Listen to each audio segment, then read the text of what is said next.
Yay! Sorry, everybody. Technical difficulties in a couple of areas. Sorry, I'm late. Um,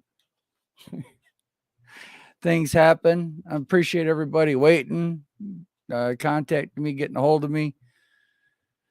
Someday stuff will work right for me, but until then, here we are, doing a little bit of draft talk, a little bit of um, what's going on in the NFL and Levance and Blaze, Taj.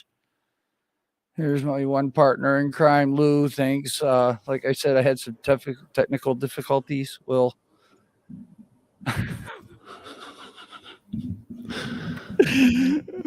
oh my goodness. Yeah, I'm sorry I'm late, guys. Like No, I you're said, all right. I was worried. I thought maybe you had no power or snowstorm or something happened. well, camera didn't work, and I had other couple other problems that happened. Of course, right at 9:30. Yeah, Joe finally got him some. Look at him. He's No, glowing. no, Joel did get him some. Joel freaking rumble guts. Okay, there. All right. That cold that I've been fighting and everything decided to. Flush itself. Yeah, you could say that. Yeah, it was perfect freaking timing. Sitting there looking at the clock. Oh God. Oh shit. Oh, but yeah, I'm trying to get stuff here organized. Well, I got some breaking news. Um, Okay. that's not football related. Um, you missed the Leather to the Face podcast the other night. I know you weren't feeling good, but Keith Thurman won, and they've just announced earlier today that his next fight is against Terrence Bud Crawford in July or August of this year. Ooh. Yes, yes. So He's gonna fight Crawford. we will be streaming Leather to the Face live fight commentary against Terrence Bud Crawford, the undefeated uh, pound for pound best fighter in the world right now, against Keith Thurman, Keith one time Thurman. So get ready for that in July, August. We will be calling that. Miz, Blaze, Taj, what's going on, fellas? LAV. Yes. Well, yeah, I like that hat too. Oh, thank you, thank you. I try to keep Oh, a selection of New York regalia. there's a good boxing match that's going to be coming. That's what's Keith Thurman and Terrence Crawford, Miz. I got Crawford knocking him out in like the fifth, sixth round. so. Here we go. Doing a little bit of draft talk. Wait a minute, wait a minute. You started late, so you didn't get to do your great intro. Welcome to the first edition of Classified 3F with Joe's Monday Night Mockumentary. Oh my goodness. Yes, my mockumentary. Oh my goodness. Like I said, I'm not all there yet. Like I said, I appreciate everybody. Wales was good. This is why Like I coffee said, is essential, people. yes. What's up? And there's the boss man right there. Penis, what's up, Penis? Penis. Oh my god. Welcome back. It took a few days Oh, and What's thought we was going gonna on, forget. fellas? No, you're still oh, Penis.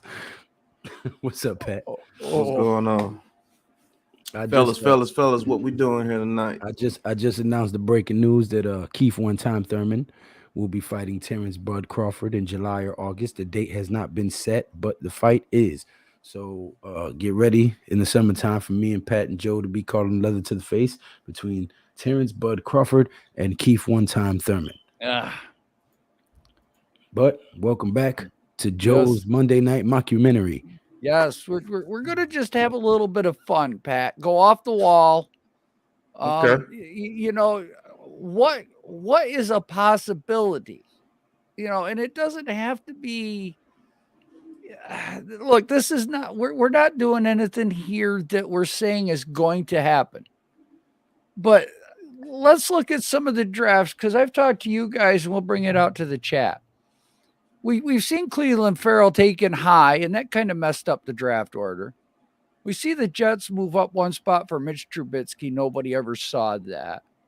There's been draft moves. Yeah, Miz, it's in Twitter. Yeah, Peace, NYG22. What's going on? oh, NY22. Thank you. There's always just one pick or a couple of picks that messes up the draft stock, the draft order. There's always that one team that, and it's like, okay, well, what They one reach. team, Yeah. what one team could reach? Yes, Lou, exactly. So, I got the draft order here that we're looking at. This is how it's going to go for like the first Hey. 15 picks. Now, look, if Aiden Hutchinson's that good, could a team move up for Aiden Hutchinson? Is that the type of player that might be on the move? Who's going to be the guy that falls? Because I mean, Xavier McKinney fell to us. Azeez Ojulari fell to us. There's always just that one person or that one pick that can kind of throw a complete wrench in everybody's draft or their mock draft. Sorry to interrupt, Joe. I gotta hate for a second. So Mr. Monetized over there at the bottom left of the screen there. Oh, Mr. Monetized at the bottom left of the screen over there, Big Pat Sports Talk, is showing off. He just put his avatar up and he has an animated picture of himself with a New York Giants hat on. What? Oh, we getting into the animations now. Look at this. Oh, Yeah, I'm trying to step my game up. You know what I'm saying? I changed my I logo like and that. everything. Mr. Bougie Bourgeois. Okay. I will talk to you guys right after the stream because I want all of us to have one of these. So I've been trying to figure out how to get one of them for a minute. So I will show you how. But yeah, this is pretty dope, man. I like this, man. So whenever I may cut the camera off just to show y'all my avatar a little bit, you know what I'm saying? So yeah, I noticed it as soon as it came up. I said, "Oh, okay. Yeah, welcome. Yeah, Definitely, it's actually pretty damn cool. Pat, congratulations on that 1,000 Hell club, yeah, bro. man. That's You've a hell earned of a milestone. And yeah, don't worry, that's just the beginning. We about to climb all the way up. Right, and just waiting for them to view my channel. They say it could take up to a month, but I doubt it because I'm just a sports content creator, so it should be soon. Yeah, there won't be much in there to nitpick about. But man, let's get into this what if on the draft, man. I've been waiting for this, man. Right, I mean, so what looking at the draft, everybody should be able to see that, correct? Ooh, excuse me. Yes, I see it good. What's the wild move that could happen? What's where, we know the players. We always talk about all the players. We watch the Senior Bowl. Look, guys, the combine's only 3 weeks away. Well, there's a few wild moves. The Saints could jump up to get a quarterback. Pittsburgh could move up to get a quarterback. I mean, there's all types of variables and possibilities. We can turn this into an algebra equation and have all types of variables. Right. Let's do it like this. Go back up to the top. I'm gonna give out a scenario. Let's say Atlanta is in on Malik Willis, right? All right, so Atlanta being at number 8 right here. Yeah, they're at number 8, but they're in on Malik Willis. Pittsburgh wants Kenny Pickett, but Detroit's going to take him if Pittsburgh can't blow them away with a deal. So what if Pittsburgh gives up 2 first-round picks, a second-round pick, or whatever to move up to number 2, and they take Kenny Pickett? That means Detroit goes all the way down to 20. Pittsburgh's at 20. Yeah. Wow, that's going to cost them a lot to go up. Yeah. It's probably going to cost them 3 first-round picks, to be honest with you. And then the Jacksonville Jaguars, everybody's predicting them to take Evan Neal. Let's say they take Aiden Hutchinson. They take Aiden Hutchinson at number 1. Number 2 is Pittsburgh. They take Kenny Pickett. Now, Houston has the number 3 pick for sale. Let's just say Atlanta's in on Malik Willis. But the Washington football team was like, hell no, we want Malik Willis. Houston, we'll give you 3 first-round picks to go up to number 3. They take Malik Willis. So it's Aiden Hutchinson, Kenny Pickett, Malik Willis, The Jets take Kyle Hamilton, the safety, because there's been a lot of reports that they love that guy. So now we have the choice at 5 of Evan Neal, Iquanu, and Thibodeau. Who do we take?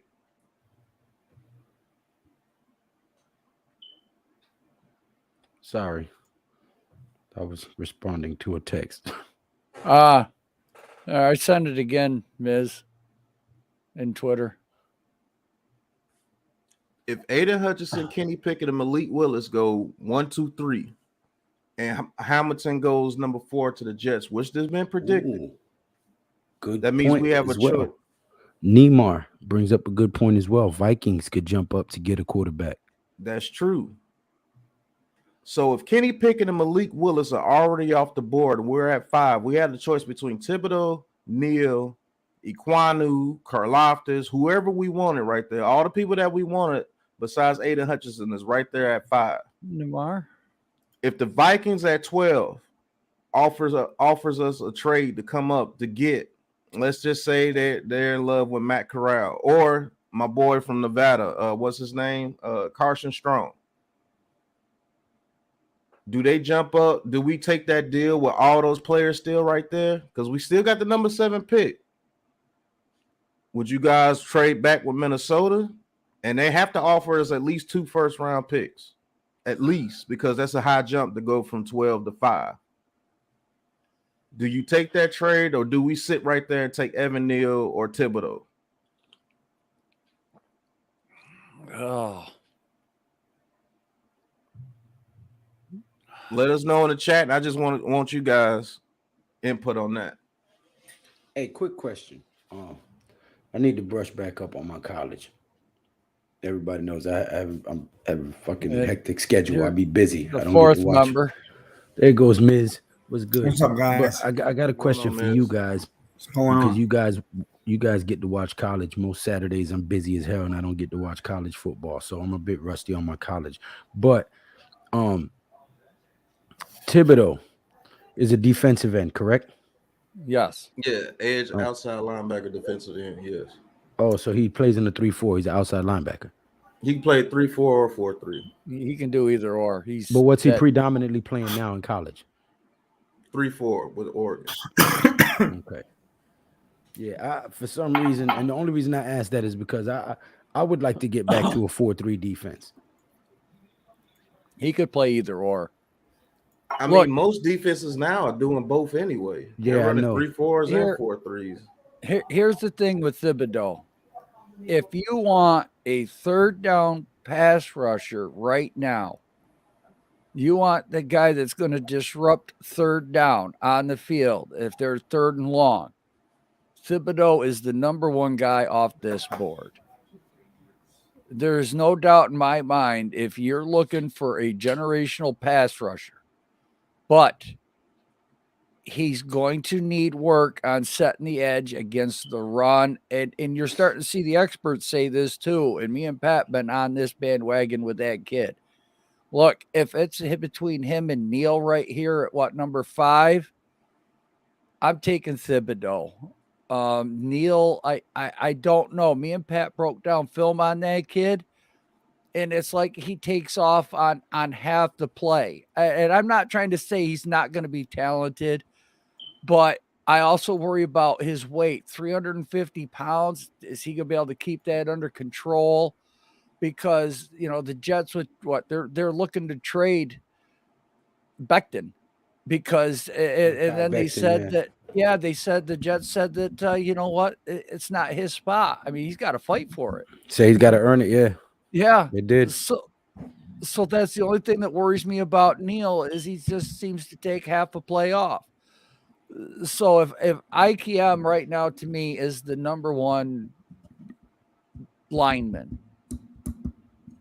Neal. You mean tackle? The number lineman. 1 tackle? Well, because Neal can play inside and outside. No, but you said Ikem Ekwonu is the number 1 lineman right now. Number 1 tackle? Well, he knows how to play right and left tackle, right and left guard. Yeah, he knows So how to when play I all say 4 positions. right, so when I say number one lineman, Okay, you he's mean he's a lineman. Gotcha. do it all. It don't matter where you need him. Sorry, trying to get this damn mic straight. Right. That's all. That's a big fridge. Neil's pretty boomer bust. That's Big Fridge. Thanks for stopping yes, by, man. Go ahead and click that subscribe button. Steven. The Classified 3F, Big Pat, and Miz. You know, Now you had the choice between the players, or you had the choice to take that trade from Minnesota. at 5. Mm-hmm. Oh Minnesota's my gonna have god. to give us their first round pick this year. More than likely, have to give us a first next year, maybe another first the year after that. Now, look, the Giants said that pick is up for trade. I don't know this new regime. With everything that's breaking, with all these trade rumors going on right now. Rumors that they're gonna trade Kadarius Toney and Saquon and Right. well, I'll tell you what though, we did just re-sign Daniel Lewerke and Thorson. Oh. We let go of Glennon and we let go of Fromm, but we did re-sign Lewerke and we did re-sign Thorson. I think they're gonna have an open competition between Webb, Lewerke, and Thorson.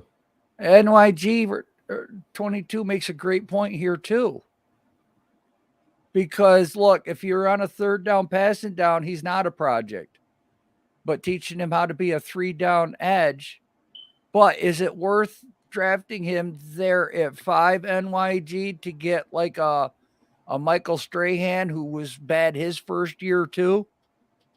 And they just developed him into what he became in the second year. Would you take what, because the kid does have talent, could he be that type of person? What you think about it, Lou? And then we're gonna go to Miz, and then I'll chime in. I'll go last. But what you think about it, Lou? Everybody knows my feelings. I believe you can get a good edge rusher in the second round. I'm not all for the dominant edge rusher in the first round because our biggest problem is our O-line stinks. Don't get me wrong. I love edge rushers. I like Thibodeau. I like Hutchinson. I like Ojabo. But our main priority right now has to be O-line. Give me them big, fat, sweaty, sloppy, underarm sweating ass guys to block for our freaking quarterback. Period. Listen, I don't care what the trade possibilities are. I don't care who falls, who stock rises, who. I want linemen. Our first 2 fucking picks better be linemen. Period. I don't give a shit. That's my opinion. You guys, everybody has their own opinion. I want 2 big fat guys to push whoever's coming towards them all the way up the goddamn field. So Daniel Jones could throw the ball, or Barkley or Booker or whoever's running back can run. I'm tired of seeing our guys getting pancaked all over the damn field like we're Pop Warner players playing against JV. This shit is ridiculous. Hey, Miz, what you got, Miz? If you had the choice, I'm gonna tell you right now, man. If Thibodeau somehow criminally falls to 5, you hear me? He's got zero chance of getting to 5. But if that guy somehow slips through a drain and another team incompetently lets him slip through their fingers, okay? The other New York team in town, all right? You run up to the podium and you take that guy. I'm telling you, my opinion, man, whether you saw the video or not, he's the best defender in this draft. That's my opinion. Now, if he's not there, which I don't expect him to be, then you know I'm going O-line. You know I'm crazy for the O-line. You know how I am. You know I'm going to pound the O-line with all the picks after that. But if he's there at 5, you cannot not take this guy. You cannot. Right, so well, Miz is feeling about Thibodeau the way he was feeling about about Parsons last year. Not that far off. Hey, Parsons better, but not that far off. Have to say the guy was correct. He turned out to be the absolute monster that he said he was going to be. Parsons was a beast. I wanted Slater and Parsons for our first 2 picks. That's what I was screaming all year before the draft. Well, Steven's got a point here. Yeah, But if KT plays the run, I think he's the best defender in this draft by far. If he But plays He the learns run. how to stuff the run. Yeah. NYG has an awesome point here. Also, we don't know about the staff. We don't know how these guys are going to develop players. All we know of is they want to build through the draft and they want to build their talent. Well, But the we two have, finalists. Go ahead. Sorry. we don't have any, proof as to what they're doing. So this draft is really blind when it comes to some of this. Well, the two finalists for the defensive coordinator position are Sean Desai and and Wink Wink. Martindale right now. Mhm. We all know that Wink Martindale is a blitz heavy defensive coordinator. Sean Desai not so much. So it Look at depends that on. Bears defense with the side of they run a damn good defense over there. Yeah, they run a good defense, but they're not so much blitzers. So if it depends on who we hire, if we get a Desai, then he'd probably be more of a run Cajon? stuffer. If we get Wink, they'd probably turn him into a pass rusher. You see what I'm saying? So it like he just said, it depends on who we hire at DC. Good point, NYG 22. Yes. Well, I might have to disappoint Miz on my take right here. At number 5, if the Vikings want to trade up to get Matt Corral, let's just say they do. I take that trade and get future draft capital at 5. Let them take Matt Corral. And then Miz would cuss everybody out at the number 6 pick. They will take Thibodeau because all the other quarterbacks they want are not there. But then we come right but back I do at agree 7. with you, Pat. I agree with you. If we could get a bunch of picks and get another one next year, you definitely do that. I agree with that. So let's say we go down to 12. Minnesota takes a quarterback. And then at number 6, Carolina takes Thibodeau. Evan Neal is still right there at 7. 12th, Stephen. Right down here. Evan Neal is still right there at 7. Ikem Ekwonu is still right there at 7. We take one of them. Let's say Linderbaum falls to 12, which can really happen. Yep. And so we get the two people that most people have been mocking to us, Ikem Ekwonu or Evan Neal. Miz, if we get Ekwonu and Linderbaum with our first 2 picks, you can't tell me you won't be fucking happy as hell. I can picture you now jumping through the roof. Well, yeah, man. What if we got those 2 players and got 2 extra first round picks? Oh, we hit You know lottery. what I'm saying? I'll kiss this GM already. Well, can I throw on the other hand, 1 second, Joe. On the other hand, Thibodeau wins Defensive Rookie of the Year, just like Parsons did. What you said, would you still be pissed if we got Ikem Ekwonu and Linderbaum and let's say Thibodeau goes off with 18 sacks his rookie year? I'd be pissed, but I'd still be happy that we made the better decision because we need linemen for a decade at least. We need a sustained blocking line, and we have not had one for at least a decade. So, but the question was to Miz. Well, I wanted to throw a wrench in here real quick, but Blaze, the best option is for us to trade down and acquire future picks next year to wheel and deal. That way we can get whoever we want.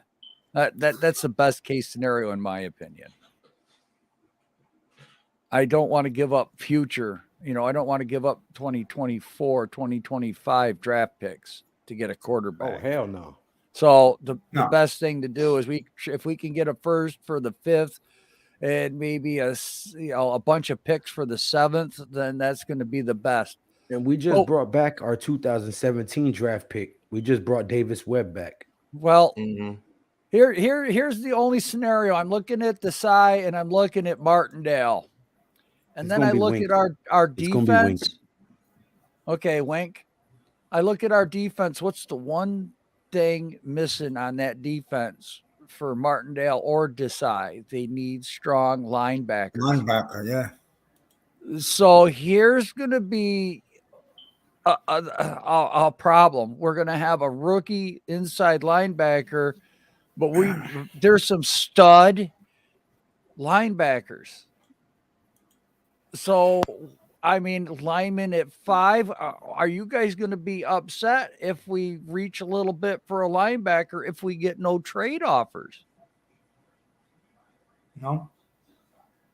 If we get Devin Lloyd at 7, would you be mad? Because I think Devin Lloyd's I'm be honest with you. I think Devin Lloyd, if it wasn't for Aiden Hutchinson, would be the best defensive player in this draft. To be honest with you, the more film I watch on him, I don't know. I like Jermaine Johnson too. I that's like Christian Harris. I mean, there's a lot of good linebackers in this draft. Those are more edge guys, right? And Lloyd is more of a real deal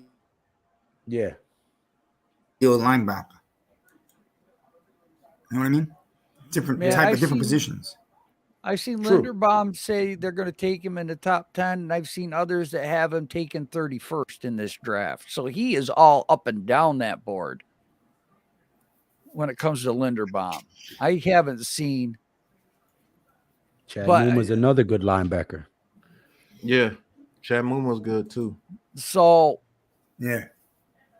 Is he going to be, is that a guy that might be in the second round or because I mean, nobody's going to trade with Jacksonville right now. Nobody wants that number one pick. There's not that number one guy out there really. Nobody's going to give up 3 first-round picks to go up with the equity to go up and get that. So I don't see Jacksonville getting any trade offers for that number one pick. These guys, these quarterbacks are going to have a dynamite, like literal phenomenal combine for somebody to go up there for number one. So that's a pretty much set trade or set spot. Detroit. All right. So what is it? The first one is worth $5,000. The second pick is worth $2,500. I believe that's how they rate that chart rating list for draft. Oh, does anybody really offer Detroit? Because Detroit, are they going to take a quarterback? I don't know if a GM's going to be scared for a quarterback to go there. But we all know how the combine works. What if these safeties start getting talked about? I think they are interviewing Vic Fangio Neymar. Sorry, I'm just answering questions in the chat. Go ahead. Yeah. Because while you guys are doing this, I don't want these guys to feel left out. We always answer them. So we say Detroit could take an edge, but my God, they need secondary help in the worst friggin' way. Chris Bucco. The Bucco's here. So now the draft officially really starts. I can see this happening too, Chris. That's why I'm going down the list. Because everyone has Detroit taking an edge. But my God, they need a corner so bad. It's not funny. They don't have anything on that defense. Are they going to stay with Stafford, though? That's the big question.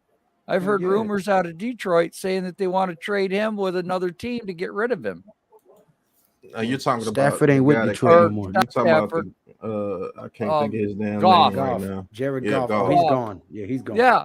So does Detroit could they take a quarterback right here? At number 2, it's likely. Nah, I don't see it. Like I said, I don't know because they might be looking to trade Goff with that huge ass contract that they got with him.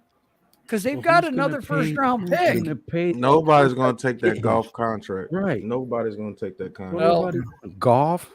I got his name should be fuck off. I know, but I agree. But I'm looking at this, trying to do something wild, but my God, I don't see anything happening like Bucco until us at 7. Well, you did something wild when you shaved that damn beard and showed us that hairless puss. Yeah, you know, now. Really? We're gonna walk down that road? Yeah, I got to get you livened up. You look like you haven't had no coffee yet. I need you to wake up and put some pepper in your step. I'm talking. Hey, listen, all right? I'm trying to. Yo, man, let me tell you something. None of these quarterbacks itch my pickle, not one drop. You understand? I already went. Listen, these QBs are not starters in the NFL. None of them. They're a bunch of we've been saying that. Backup. We've been saying that since the beginning of the year, man. Well, we agree then, because there's people out there that are now starting to buy the hype and smoke about Malik, man. Don't fall for it. But they do it every year. They do it every year. The media, starts blowing smoke to hype these guys up so that they'll get picked in the draft. Every year, out of all the quarterbacks Right. picked, you got at least 3 busts that get drafted. See, Year. That's what I'm talking about, Adam. I'm like, does Atlanta be the team? Look, Atlanta at 8 might move up. Denver at 9 might move up. John Elway is on the hot seat. And let's not forget the Denver Broncos are for sale. Okay.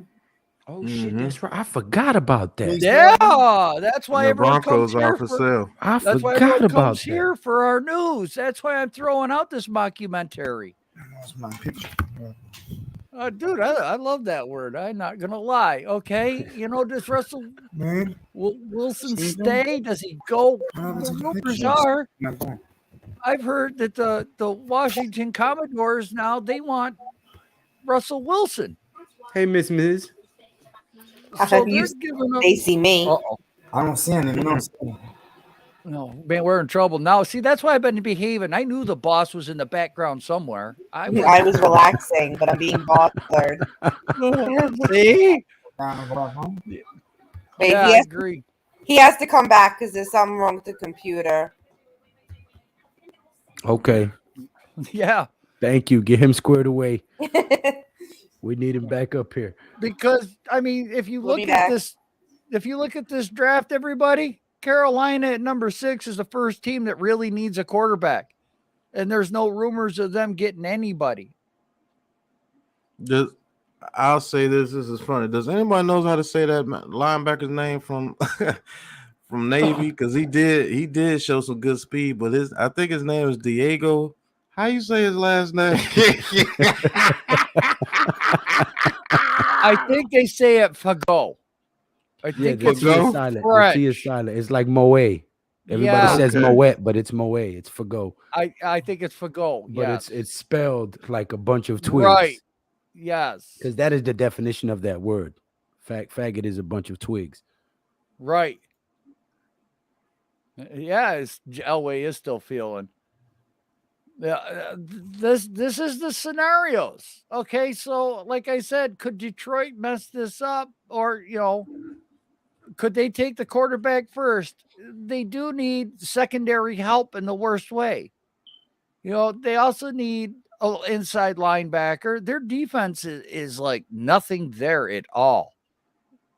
And then they do have another pick, but it's all the way down to 32 because they got the Rams' first pick. That's right, Chris. I read about that. Panthers loving Pickett as well, and Rue recruited him. Yeah. So the real first, so now who's going to jump Carolina? Guess who's sitting there just before Carolina? Because this is what's going to happen if Jacksonville goes. Let's say Neal, let's say Aiden Hutchinson, let's say Thibodeau, and then the corner from LSU. Who, to the Jets? The corner? To the Jets. I've seen a lot of rumors about the Jets taking a corner. Who's going to jump Carolina to take Kenny Pickett if everybody knows that's their guy? That's what I'm saying. Pittsburgh loves him. Atlanta, Denver. Will Denver jump? Washington, Minnesota. Well, how do you jump Carolina? You have to trade with the Giants. Exactly. I got the value chart up. The number 8 pick is worth 1,400. Ours is worth 1,700. So Atlanta's second round pick is worth 500, and their third round pick is worth 230. So they at least have to give us their first this year and the third this year in order. To jump minimum. Up. Panthers spreading rumors to get someone to trade up.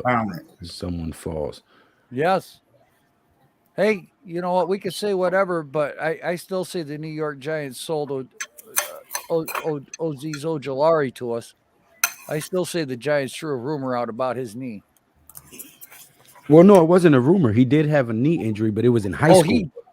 He did, but nobody knew about it. So the Giants let that leak. Why'd you just grind your teeth at me? I'm not your child. This motherfucker. I'm old, okay? Sometimes they slip. He's Too many keywords. Too many P words. You're killing me. God damn it! Save the Vikings wanted to trade with us. They'll have to give us a first and probably a second next year, and probably like a fourth or fifth this year to trade up as well, based off this chart here. Right. Oh, LA but Vance you know, sorry. Said, do the Bengals have anybody that can cover Cooper Kupp? Not bloody likely. Right. Yeah. Who does? Who has somebody? We can actually up the ante because we know they want to trade up to get a quarterback, and so we can actually up the ante a little bit because that chart is not what you have to go by. It's basically just telling you what you should get in return, but we may be able to get two first, a first this year, first next year, right? The third this year, and probably a third next year, something like that, or a second and third next year, so they can jump up from 12 to 5 to get their quarterback. What's going on, Benny? In the house? Benny, what up, man? Brother Benny. So I mean, those scenarios right there are pretty deadly with these quarterbacks because if they have these good pro days, and you know a quarterback is going to have a good pro day. I've never understood that either. It's scripted. They're going to have a good pro day. As long as they're not crazy and overthrow the receiver, they're going to have a good pro day. And then what if Malik Willis runs a 4.3 at the combine? You know, everybody loves the 40 times, even with quarterbacks. The underwear Olympics. Yes. So, I mean, so if we're looking at it, who's really going to be the one that throws a wrench in there and could possibly take somebody we're not expecting them to? Realistically, right now, it's number 2 with Detroit. Yep. It all starts with Detroit because Jacksonville, they're either taking Hutchinson or Evan Neal. Right. For sure. Right. And if they take Evan Neal, I believe Detroit goes Hutchinson, to be honest with you. Unless one of these quarterbacks just blows their mind and Dan Campbell is ready to get his guy this year, they could take Kenny Pickett right there. I mean, I see where Pickett is ranked at number 9 on the top 50 board. So that for him, it wouldn't be that much of a reach. But Malik Willis is all the way down to 32 on some of these draft boards. So this is, yeah. I'm telling you now, the Giants, and I know we're not talking about this, but a lot of people in media are saying that the Giants are going to go for Malik Willis or whatever. I'm telling you right now, for a certainty, the Giants are not drafting a quarterback. If they do, it'll be later on, and it'll be just for depth because they just brought Davis Webb back. They just signed Lewerke and Thorson. Right. We have 4 quarterbacks as it stands right now. Right. That is right. Good point, Lou. That's a great point. Yes, I agree with Lou totally. And also highlight Little Benny's comment because I was saying that earlier today. We better not come out the first 2 picks without a damn tackle. Right, for real. Because then I would be real worried. We don't get Linderbaum and we end up getting Lindstrom in the second or whatever. Yeah. We better get freaking Quano or Cross. One of them 2 better be on our damn roster by the end of round freaking 7. I mean, what if we get a free agent? What if we get a free agent tackle, the best free agent right tackle out there? I'm so tired of them damn overpaid free agents. Yeah, every time we get a free agent, damn bust. I don't see us doing that, Pat. I really don't see us spending money. I think it's going to be a draft bill because, look, if we get a Quanu at 5, now you and me both, Pat, we watched that Senior Bowl in the practice, and we have it, in our inventories of videos that we created. There's going to be some really decent interior linemen in the 3rd round, 4th round. Well, that's where Shane is supposed to shine. Nelson went back to school, so he's not going to be on there. You got Zion Johnson from Boston College, who is another damn good offensive lineman. And but that NYG 22 is said Davis Webb and put 4 smiley faces. Right now, okay, I understand when we drafted him in 2017, he wasn't that great, right? But you have to remember that we brought Brian Dable in here, okay? And Dable has been great at coaching up quarterbacks, okay? So if you want Davis Webb to be a good backup, because that's what they brought him in here for, maybe to compete with Daniel Jones and light a fire under his ass, but most likely Davis Webb was brought in here to be a backup that's going to understand the play scheme because he's played for Dable before. So he's basically just a backup so that we're not looking at a Glennon or a fucking Fromm out there ever again. But the laughing faces, you might regret Right. that because I believe that Dable can get the best out of DJ and Davis Webb. Whoa! Wow! There's our first hot take, actually, of the mockumentary. Because Lou, I got a feeling you're standing on ground that's not a very popular opinion. Oh, it's definitely not popular, but I- that's all right. I wasn't put here to please people. I don't No, fuck with people. but if you've got the first hot take of this series, yeah, I definitely would say that because I mean, It's macaroni. we've seen Davis Webb before on other teams. We've seen he doesn't leave New York for some ungodly reason. He's been with the Jets. He's been with the Bills. The Giants drafted him. There's something about him loving New York State. I don't get it. I'd like to move out I myself. think he just likes the Puerto Rican food, to be honest. You know what? I do too. I'm not gonna lie. But I have no faith in him. Oh, I don't have no faith in him neither, but I have faith that because we're carrying 4 quarterbacks right now that we won't be drafting one. Yeah, it doesn't make sense for them to I draft hope carrying that many quarterbacks because they would just draft the quarterback and have him as the backup. Right. I'm not by no stretch am I saying that Davis Webb is good, but he is a damn sure upgrade from Glennon and Fromm. Yeah, Steven. He said he didn't get one moving violation in Buffalo. Progress. Right? Didn't try to run over a cop. Oh my God. So, but it appears as though the Giants are in the catbird seat right now. No, I'm not bugging NYG 22. What I'm saying is, I'm not saying that Davis Webb is going to come here and actually touch the field and be a good quarterback. That's not what I'm saying. I'm saying that the fact that we brought him back on now puts 4 quarterbacks on our roster, which tells me we won't be drafting a quarterback. That is all I'm saying. Right. That's a good take. And the reason that I said Davis Webb is because I believe he was brought in to be the backup over Lewerke and over Thorson.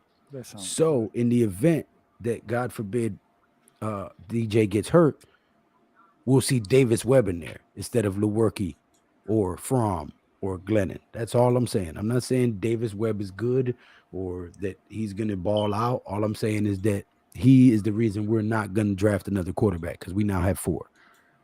That shows then that the Giants definitely believe in DJ.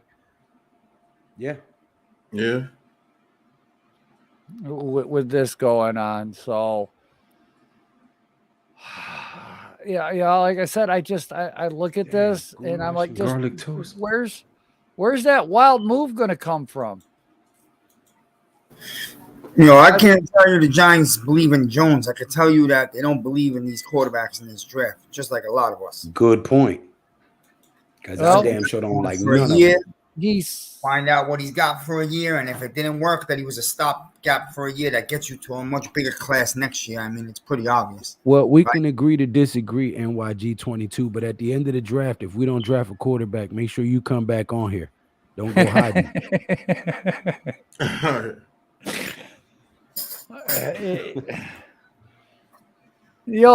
People in the chat, man, looking at this, where do you guys think that the wild move's going to come from? Who's going to be that team that takes Cleveland Farrell? Who's going to be that team that mixes this up completely? Because a lot of Giants fans are still upset we didn't get Josh Allen, the pass rusher.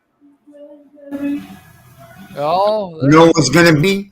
It's going to be the J. E-T-S. Jets. Oh my God, you said that with such conviction. I thought you was a Jets fan for a second. Let's go with the I know fourth you will pick. be The Jets NYG grab 22. some Thank you for guy always from being here, brother. France that we never heard of. Yeah, Maybe the Texans at 3. Charlie Connor. Oh man. Well, the Saints. Hey, that's something we haven't brought up yet either. All the coaching vacancies are full. That's exactly what I did on my draft. Honestly, Blaze the Kid 12. I traded with the Saints. Are the Saints the only team without a coach right now? Oh shit! No, I thought they hired a coach. They just named Yeah. the coach. Yeah, all the coaching vacancies are full. Who did the Saints get? I can't search or it'll screw The up. coach, they got their defensive coordinator. Oh, yeah, that's right, because he replaces Sean Payton without the title of assistant now. He's going to be the straight head coach. I remember somebody tweeting about that, Schefter or I see. So Dennis Allen. Yep. I'm not going to go off why. We'll just stay with the topic we're on, but Flores is in trouble. Right. Yeah. Well, yeah, we won't go there right now today. The Jets is corner or safety. I do see that because they got another pick at 10. Well, Buko gets real angry. He says there's no chance in the world the Jets are drafting Hamilton. So at 10, they might if he's still on the board. Oh, at 10, yeah. If he's there at 10, yeah. Oh, they hired their defensive coordinator. Okay. Yeah.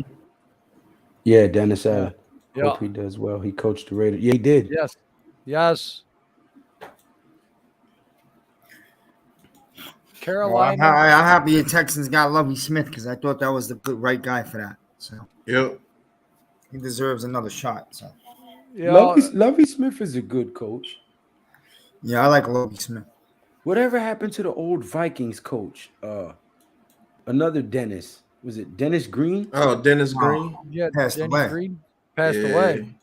Passed away a few years ago. He was a passed good away coach at a young age, right? I think heart attack, maybe. Yeah, they are who we thought they are. We let them off the hook. Well, and I watched that Bears game live, and man, I was so shocked when that happened. I was too. Man, how did they blow that game? Yeah, well, Vance is all set up for the halftime show. Ooh, that's going to be Snoop Dogg. I forgot who's playing over. There's going to be a bunch of people that have. Well, I mean, we know what Lovie Smith is because we saw him with the Bears. What's we have an idea what he's going to be drafted if he's going to be with Houston.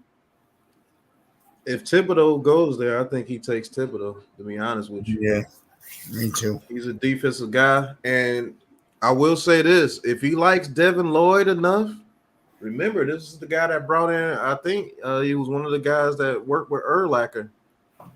Yeah. Towards the middle of his career. And he turned Urlacher into an absolute monster. Yep. So Devin Lloyd comes into play a little bit as well. And you know what? If they did do that, I wouldn't be mad at him because I think that guy's the next best middle linebacker. So if Jacksonville takes a lineman, Detroit, we're gonna say takes Hutchinson. So Houston takes Devin Lloyd. Yeah. I know what Pat's saying, but I don't think they will. I don't think they will either, but that's what this show is about. This show is a mockumentary. It's not a it's a mockumentary. We're doing a mockery of. Maybe that's my fan, Pat, because part of me, I'm crazy about Linderbaum, but the other part of me starting to get crazy for Lloyd. And maybe I'm hoping that we do take him at 7. I would not be upset. I would be very happy. But we would have to get the old lineman at 5. We would have to. Unless we trade what let's say if Thibodeau, your guy falls to 5, and then we took Lloyd at 7. No, we didn't take a tackle or guard or a center in the first round. How pissed would you be? We got probably the best edge rusher, probably the best 2 defensive players in this draft. We take Thibodeau and Lloyd. I wouldn't be angry at all. I love defense. I wouldn't be angry at all. But we better come up with some linemen in the second and third round. We better come up with some linemen, man. Well, Stephen Bloom, I don't think that he's waiting. I think that Andy Reid is actually doing with Bieniemy what Bill Parcells was trying to do with Bill Belichick. I think he's gonna keep him around and then eventually resign and Bieniemy will be the head coach, which is what Parcells was trying to do with Belichick. I think that's the best situation for him because I think he would be a success automatically. Young thought he was didn't have enough age or experience. George Young was not going to give him that head coaching position. But man, that's interesting. Jets go or the I mean, Texans go linebacker. I would like to talk about that though, Joe. What if we got Thibodeau and Devin Lloyd at 5 and 7, And we no didn't take a offensive lineman? No, we got Devin Lloyd. Man, I will go And outside Thibodeau and probably live stream and burn all my Giants shit. So you will be pissed off. We got probably the two best defenders in the draft. Yes, I will be pissed off. I will be so pissed off. I will burn all my Giants shit. All of it. My shirts, my jerseys, my flag, my hats, my coat. What? All of it. If we come out in the first fucking round and get 2 defensive players and no O linemen, yeah, I will live stream me burning all my New York Giants shit. No, but we would have a nasty defense. See me cheering for the Buffalo Bills from now on if we do some dumb shit like that. No, you won't. Stop over exaggerating. No, you won't. Let's look at it. Let's look at it this way. Let's say it doesn't matter who's on the board, but Denver wants to come up to us at number 5 to jump Carolina, and they take that trade. So we move from the 5th to the 9th. Y'all started that it doesn't matter who's. Y'all started that shit with that damn video y'all did that had people wanting 2 damn edge rushers in the first fucking round. I don't know who that was. Do you, Pat? But if Denver does jump, I mean, we still have the option to get a good tackle. We may be able to get Cross and Linderbaum. Yeah, with future picks. But that's saying that even Hutchinson's on the board. Let's say they sweeten the pot so much that even if Hutchinson's there, we have to let him go. I'm sorry. I just don't like that kid. I don't think he's what everybody's hyping him up to be. Who, Hutchinson? Yeah. Ooh. Man, you got to watch film on the kid, man. I think Thibodeau surpasses him easy. That game we watched, that game we called, he did not look like a difference maker to me. Do you know the game plan Georgia came out with? They threw quick screens and double teamed them the whole game. Yep. Yeah, but you know what? They also did that shit to Strahan. They also did that shit to JPP. No, nobody did that to them like that, bro. You know why? Because no matter what they threw at him, they found a way to get through there. That's my point. He's not a difference maker. How can you get to the quarterback if they're throwing quick screens on you all day? All right. Well, I'm not gonna argue with you because I don't argue on streams with people. But what I tell you is, if he gets drafted number 1, number 2, number 3, and his ass ends up being a bust, I'm gonna come on here and I'm gonna go ha ha like the kid from The Simpsons. You'll never be able to do a Nelson to us because that guy is probably the best edge rusher I've seen in a while. That dude has everything. Yeah, that dude has everything that you want in the edge rusher. I look at film, and the film don't lie. Because everybody's comparing this guy to TJ Watt and JJ Watt, and I'm like, I don't see it. You watched one game against Georgia where they game plan for him the whole game. Right. And if it wasn't for their DBs being so lackluster over there in Michigan, I guarantee he would have been in there disrupting. Okay, and I'm understanding your point, right? I'm not arguing that, but teams game plan and double team JJ Watt. Teams game plan and double team TJ Watt. Teams game plan for Reggie White. Teams game plan for all of these guys, and they still got their fucking sacks. They still got their sacks. They still got their hurries. They still got their pressures. They still force quarterbacks to make errant throws. He didn't. And Reggie White dropped in the draft too. Were they throwing quick screens the whole game? Just about. I don't care if Lawrence Taylor was out there. If they're throwing quick screens the whole game, He's not getting pressure on the court. They're getting the ball out immediately. They won't have to because Lawrence Taylor's going to chase the running back down from behind because he had that kind of speed. Now, you're not going to sit here and tell me that Hutchinson is even in the same conversation as LT. Nobody's saying that. I'm saying even if LT was out there, if they game plan that way, he's not going to be super effective like that because they're game planning for you. A defensive lineman is different. If they're throwing quick screens, how are you going to get to the quarterback? Right. But what you didn't see in that game is he actually started going out there grabbing a receiver on the quick screens. Yes. When he saw what they were doing, that's how he affected the game. And if their DBs weren't so trash, letting those guys get deep immediately, right, that game would have been totally different. I could see if Georgia was standing back there and the quarterback had 5 seconds to get rid of the ball the whole game, then yeah, you can say that. But they were throwing quick screens. Joe, highlight that statement right above Blaze the Kid. Says, what y'all think about Tampa Bay trading up, ready-made team just looking for a QB? What would you take to swap picks with the Bucks? Shit, the Bucks at what, 26? Yeah, the Bucks are going to need a quarterback. That's a damn good point. None of us brought up the fact that Brady just retired. The Bucks need a QB. They're at 27th. Oh my God, they're gonna.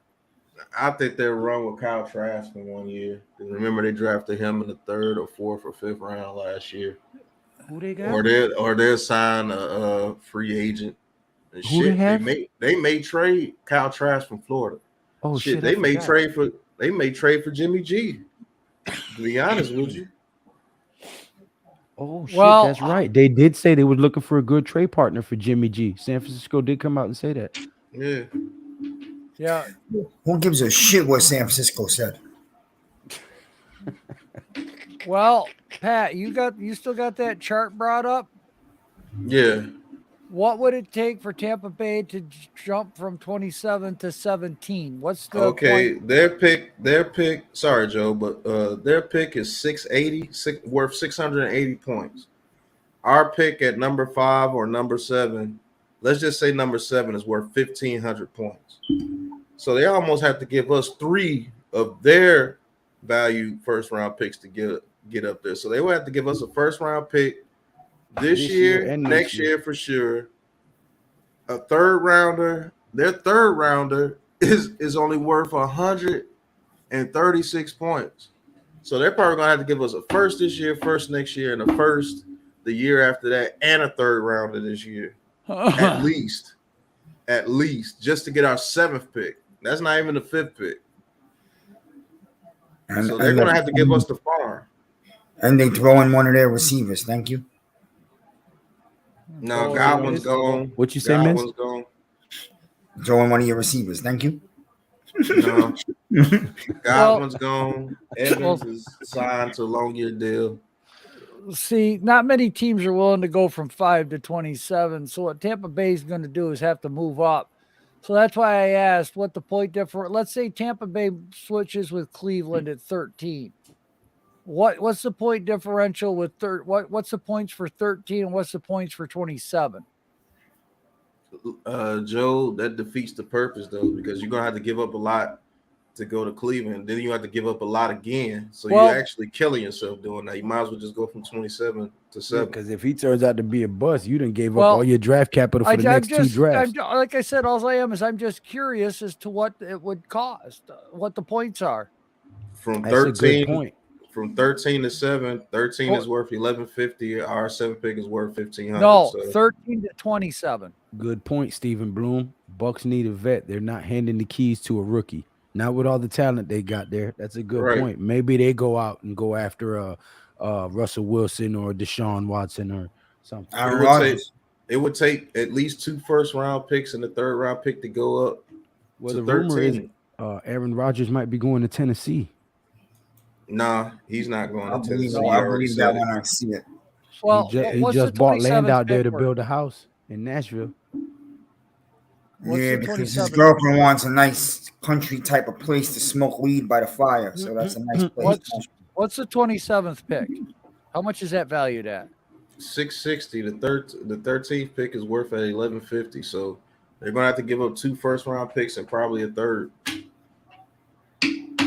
Let's do it, baby. And then to go from 13 to 7. Hey, I like Jermaine Johnson, Steven. They go to 13 to 7. They have to give up another first round pick and probably a second round pick. So they're probably gonna have to give up in order to do 2 jumps like that. They'll give up way more than what they would just have to give up from 27 to 7. The reason I say that is if you look at past history, Pat, you see teams that are in the 20s, they move up 10, 15 spots with draft picks and a player, and then they make a splash to get up there into the top 8. When have you seen that? When have I seen that? Yeah, somebody do 2 trades to go up in the first round. I've seen, who the hell was it? Was it the Eagles that was at like 18 and moved up to 9 and then moved up to? Was that the McNabb trade? No. Who the hell was that? I've seen it where teams move up Twice in one draft? Yeah, I've never seen that. Yeah, I've seen it a couple of times happen where teams do that. Bless you. Bless you. Gesundheit. No, you guys are giving me COVID now, you see? It used to be good and tight until Fathead came along. You can't say that shit. They'll shut your channel down.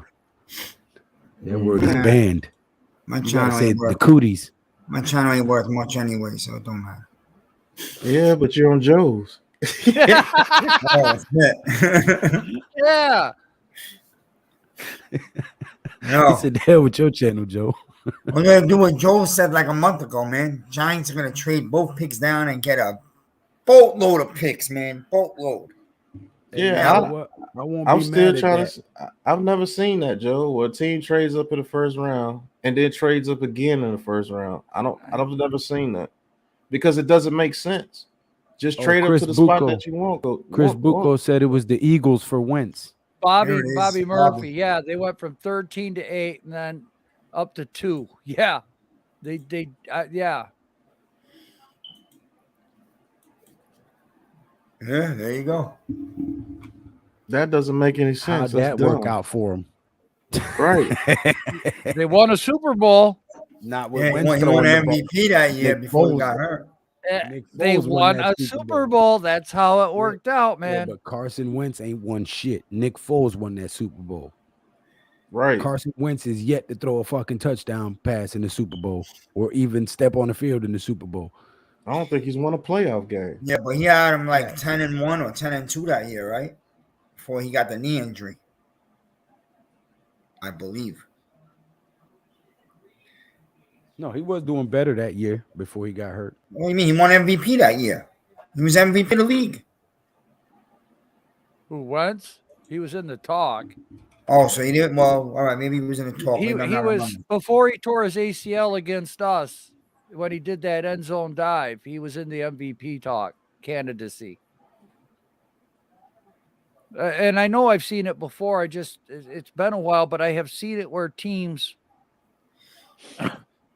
pardon me, teams have traded up twice to go up and get somebody. Whether it makes sense or not, I don't know. But if I can move from 27 to 17 for, God, I don't know, a future second, maybe a fifth. Mm-hmm. All right, then I wait and see what happens, and then if I move from 17th to 8th, what do I have to give up? A couple of first rounders, I can go up and get my quarterback. I didn't even know Bobby Murphy was So, here. That's I actually really could see Jimmy G with Tampa Bay. I could see that as a fit. you could see there. I could see the Washington Commodores. Washington Commodores. Condoms, Miami. Can't believe Yeah. it. Yeah, but that was to acquire. But yeah.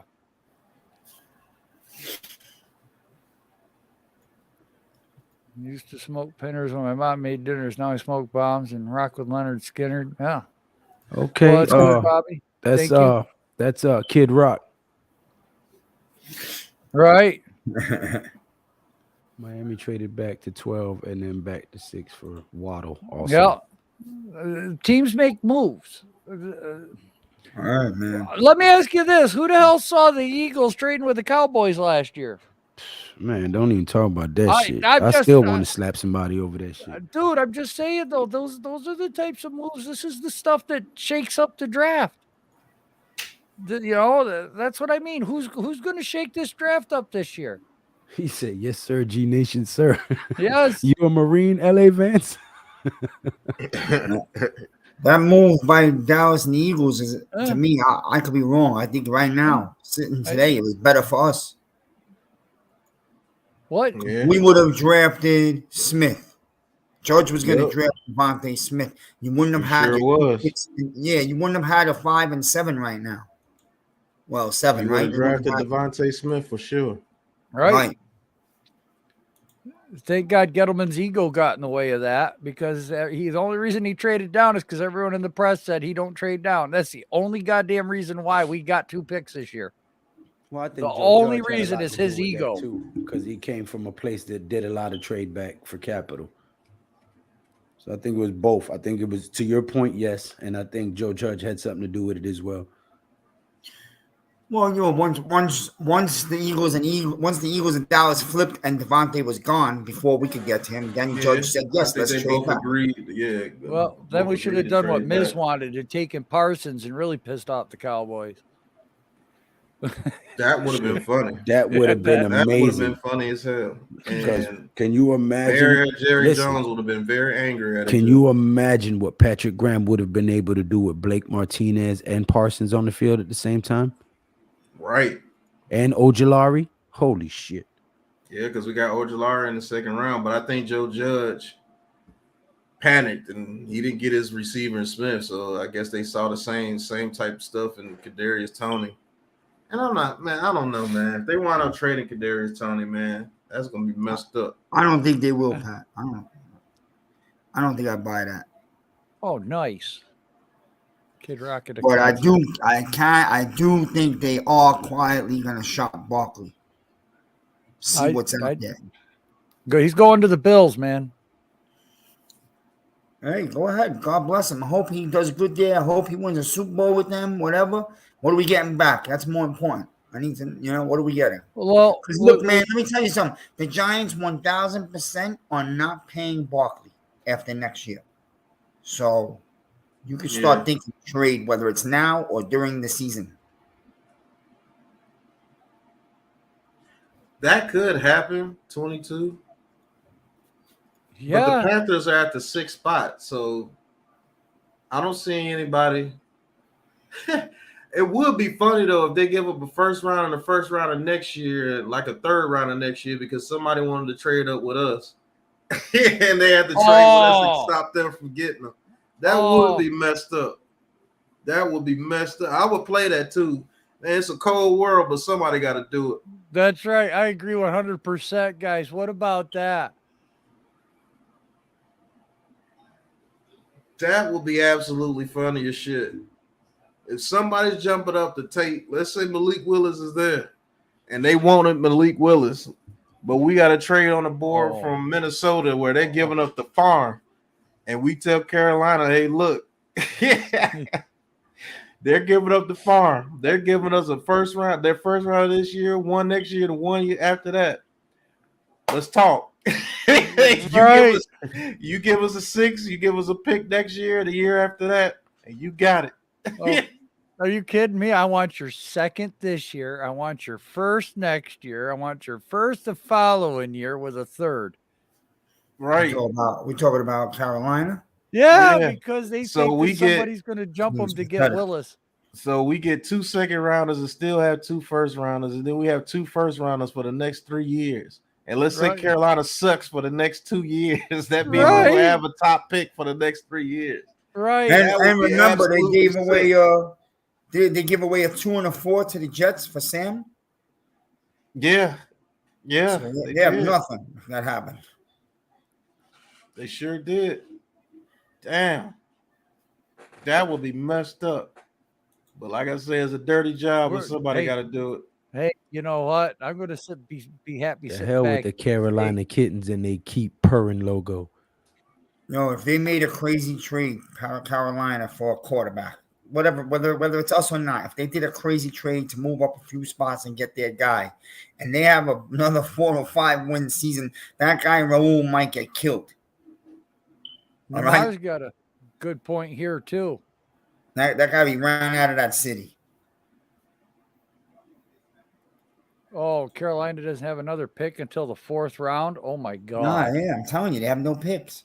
Oh, Well, scratch them out moving up. I mean, but where are they going to move up to? Aren't they 6? yeah. But Like- we're at 5th. What if a team wants to jump Carolina and grab a quarterback? Carolina's got to make a Steelers. bid. Like the I don't think Steelers. there's much Carolina could do about it. To be honest with you, They got Yeah. future rounds. They got future picks. How Yeah, bad do you want way in the Malik future. Willis? Yeah, we could do it. We could invest I in mean, the they future. still got 2-3 their years first from now. round of next year and the first round of the year after that. So they Yeah, that's still good got, enough. And And so then I we'll think work I'd it take out. Carolina's picks over somebody like Minnesota or because Minnesota may do well. So They're would second, 4th, and 6th. I think Denver would do well, and I think Pittsburgh would do well too. That guy's not finishing his 7-year deal, man. You could I'll tell you right now. And That guy Pittsburgh, Raul is not making it through 7 years. Pittsburgh all the way down to 20th. The rumor was that if Jim Harbaugh would have left, they was going for Matt Rule. Yep. If Michigan would have lost Jim Harbaugh to Minnesota, they were going after Matt Rule. And Matt Rule wants to go back to college. He's tired of the NFL already. Any truth to this rumor out there that Belichick is the real owner of the Giants? I don't know. I heard this somewhere. Oh shit! How I the don't think Belichick hell? got that kind of money. Right. Right. I heard all goes go through him. He's the final say. So No, I think him and Parcells were talking. Merrick got all that money for tanking and throwing games, so now he can't do it no more because the fans are pissed off. He might have to sell the team. With all this new betting and gambling stuff, they're not allowed to throw games anymore. You got to start winning. well, what's going to happen in the future at some point is they're going to change this whole draft. You think I it'll can see become that a happen. lottery? Yeah, which is going to suck because it's not going to be like what we like it the way it is now. You know, it's not going to be A that. lottery? Hell no. They'll never do that in the That's NFL. That's I the hope talk. not. Like they but- do basketball, that's stupid. Now, Yeah, but what I would say, They might if they Why? find out that the Miami owner did do that, they might change everything. Right. well, if you're putting it that way, yeah. But that would absolutely suck. Oh, I know Yeah, it would. suck. What if somebody as good as Baltimore gets the number 1 pick because of a lottery? That would absolutely, you know how that would change football? That would change would ruin football it. for the worst. Yep. Well, I heard someone on TV say it would be more like this. It wouldn't be a lottery like the NBA. It would be like the 4 worst records would be like sort of pulled out of a hat or something, and they would just do those 4 teams. No, you do it like this. Somebody said this on Facebook. Instead of doing the damn Pro Bowl, because they don't do shit in the Pro Bowl no more, have the number 1 play, have the number 1 rated team, the worst team play the number 4 rated team, and have the number 2 team play the number 3 rated team. True. The toilet bowl. Yeah. But Chris And that's brings what I up would a call it too. The toilet Chris brings bowl. up a good point. Do you guys think that Matt Ryan could be traded? He says Denver. Look, Washington's out there too still. Please send him to Washington. I just Rivera's on a hot seat. Them fans want him gone if he doesn't get Man, somebody in here. Send him to Washington. Go ahead. Please send him to Washington.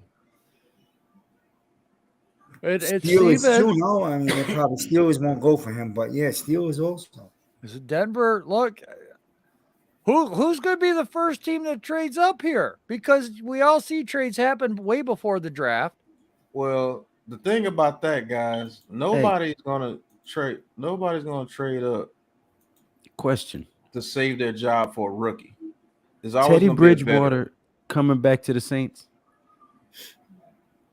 I don't know. Teddy Bridgewater gets another job. He gets hurt too much. Yeah, it don't matter. I mean, we've seen it before where somebody's at like 10, 11, 12. They'll bounce up there to 6, 5, 4. Yeah, but I don't know if this is the class, Joel. I really don't. Well, it doesn't have to be a quarterback. You know, look at all these teams here that are picking in the top 10. A lot of teams need secondary help, linemen.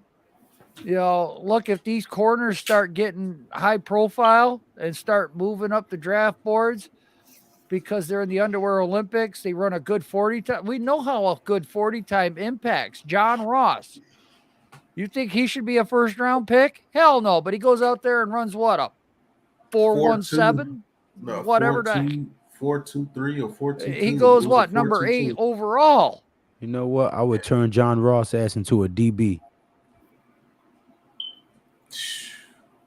DB is a lot harder than what you think it is. That's why Devin Hester went to receiver. Right. He was playing DB and he was getting cooked. Then Right. put him at free safety. That's even worse. He got a tackle. This He right don't got here. a tackle. He's fast enough to run over there and break up the pass. I don't know about that. Defense is way harder than what you think.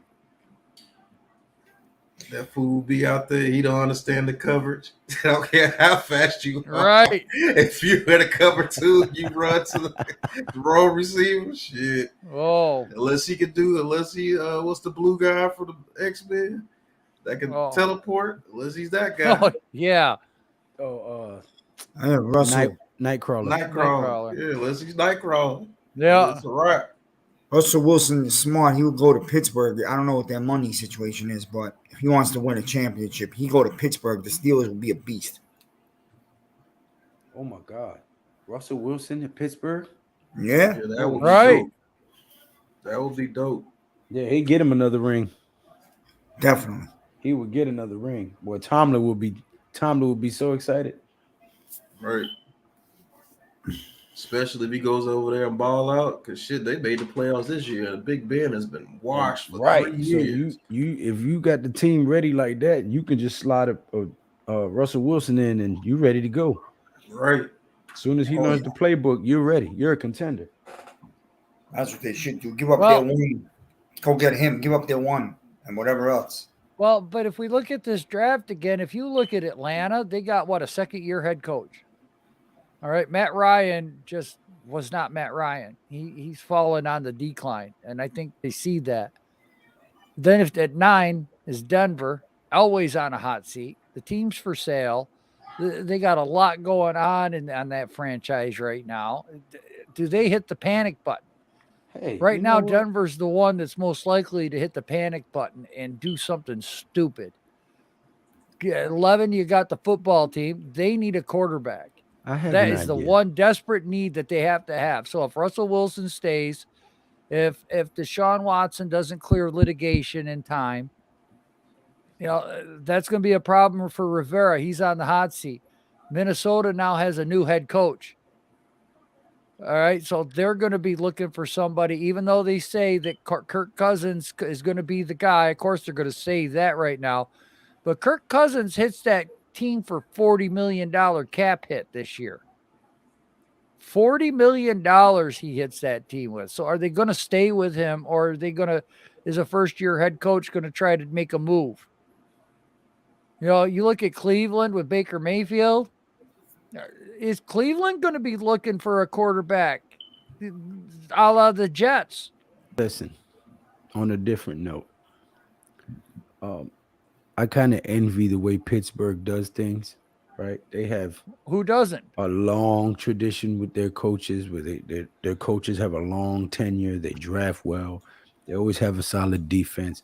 Is there any way we can petition for our owners to go and take a seminar with the owners of Pittsburgh Steelers so they can learn how to do this shit right. I mean, Well, up till the last it's few a years, strike of luck Giants was too. always around like Pittsburgh. They were pretty much similar organizations, I know. owners that are connected with each other. But up to about 5 years ago, I mean, in Pittsburgh, it struck luck with their coaches. They went from Noel to Cowher to Tomlin.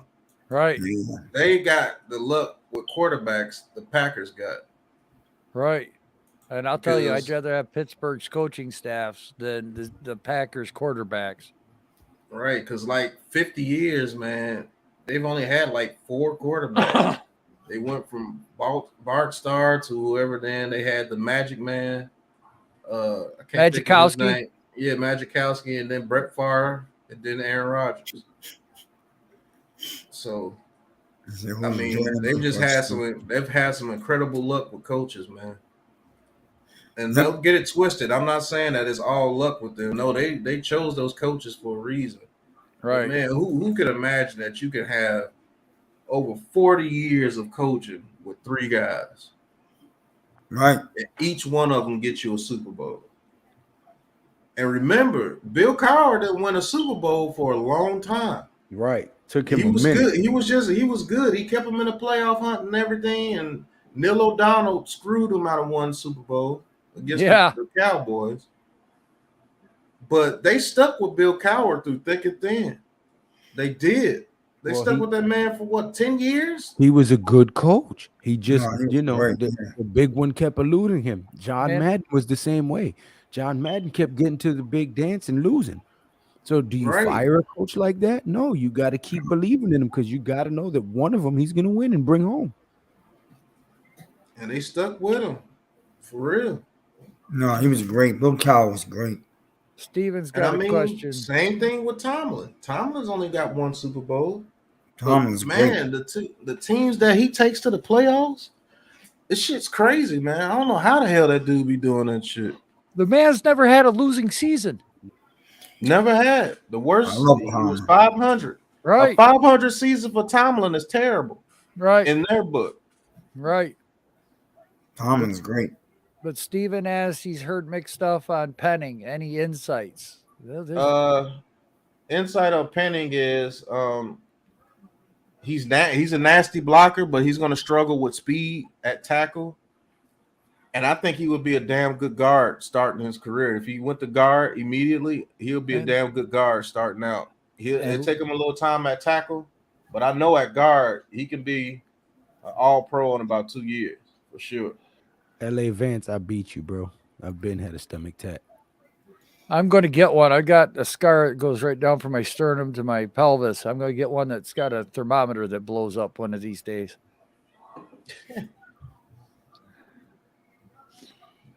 Yeah, I miss Karlaftis today, Rick. But listen, I'm not worried about no Karlaftis. Don't worry, we're not drafting him. So you hey, listen, we're not drafting him, man. We're not drafting. Karlaftis is a dog, man. He is, but you can't have the run better. This is the problem with Giant fans, Pat. All the Giant fans want every damn player in the top 10. Hey, you want all 10 of them. Give me all 12 of them. Come on now. There's other teams drafting also. It's going to upset you, but I would take Karlaftis the way he can play the 3 downs over Thibodeau right now. Not me. No chance. Crazy as hell, Rick. I would take Rick, I've been smoking for 30 years and I still fucking dribble circles around you. You crazy, son? Do you know how much time I spent on the prison yard basketball court playing ball every day? Do you? Yo, son, I will cross your ass up and break your ankles so bad. Motherfuckers will be trading commissary food over it. What makes him a bum to you, Reek? Like y'all don't really, I don't know, man. Y'all don't watch film. Y'all don't watch. Wait a minute.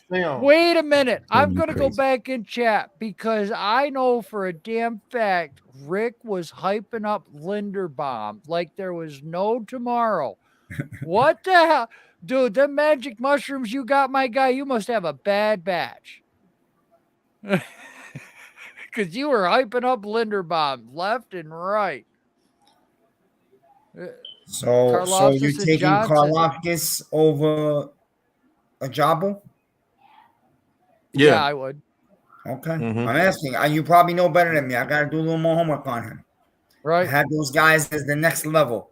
Well, Did Me, you do your homework on Johnson. Thibodeau? Did you do your homework on Thibodeau? I Or love did you him. just watch his highlight film?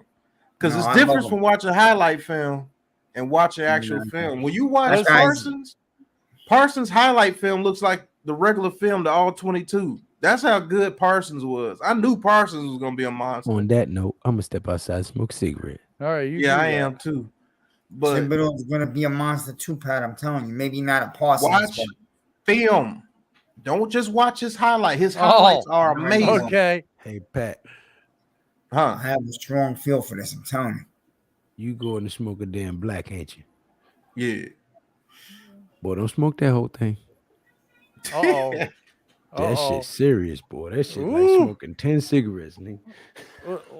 Listen, when me and Pat broke down the film on Karlaftis, here's the deal with this kid.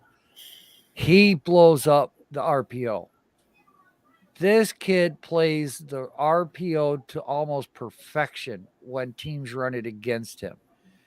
He can stop the running back and still make a play on the quarterback if the quarterback has the ball. He sets the edge. He pursues. He doesn't give up on the play. He's got one hell of a bull rush. He does need a spin move or another move, so to speak, but his bull rush, he really moves guys back into the backfield and can disrupt the blocking schemes.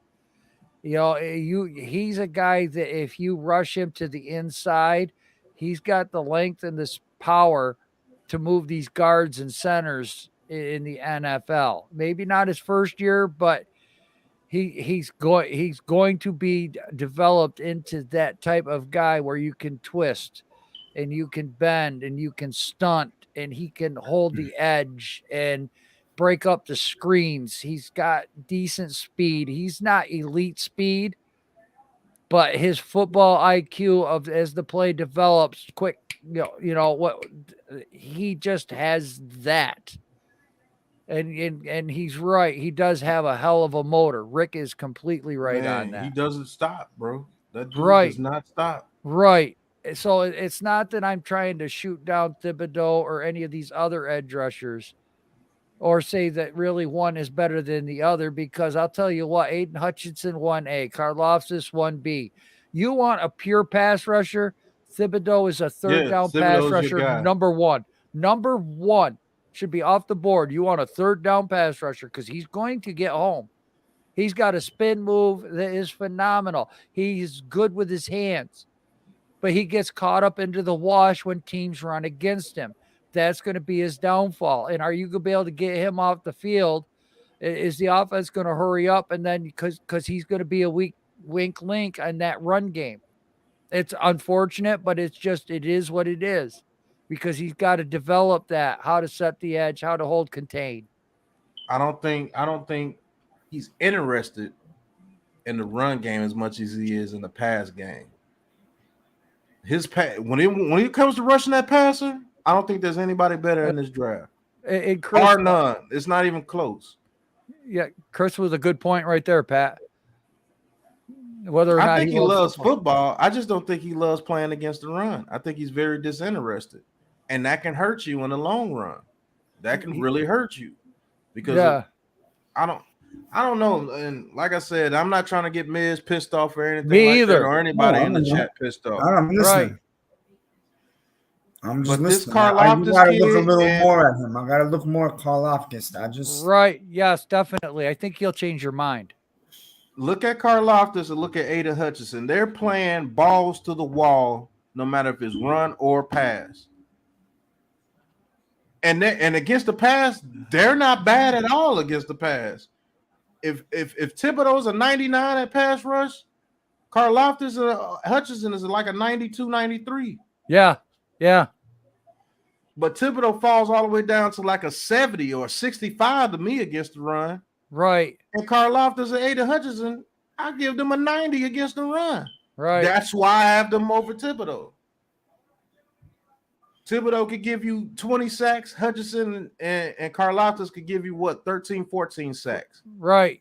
But they make your run defense better as well, while Thibodeau brings your run defense down. I truly believe that. His rookie year, he will do that.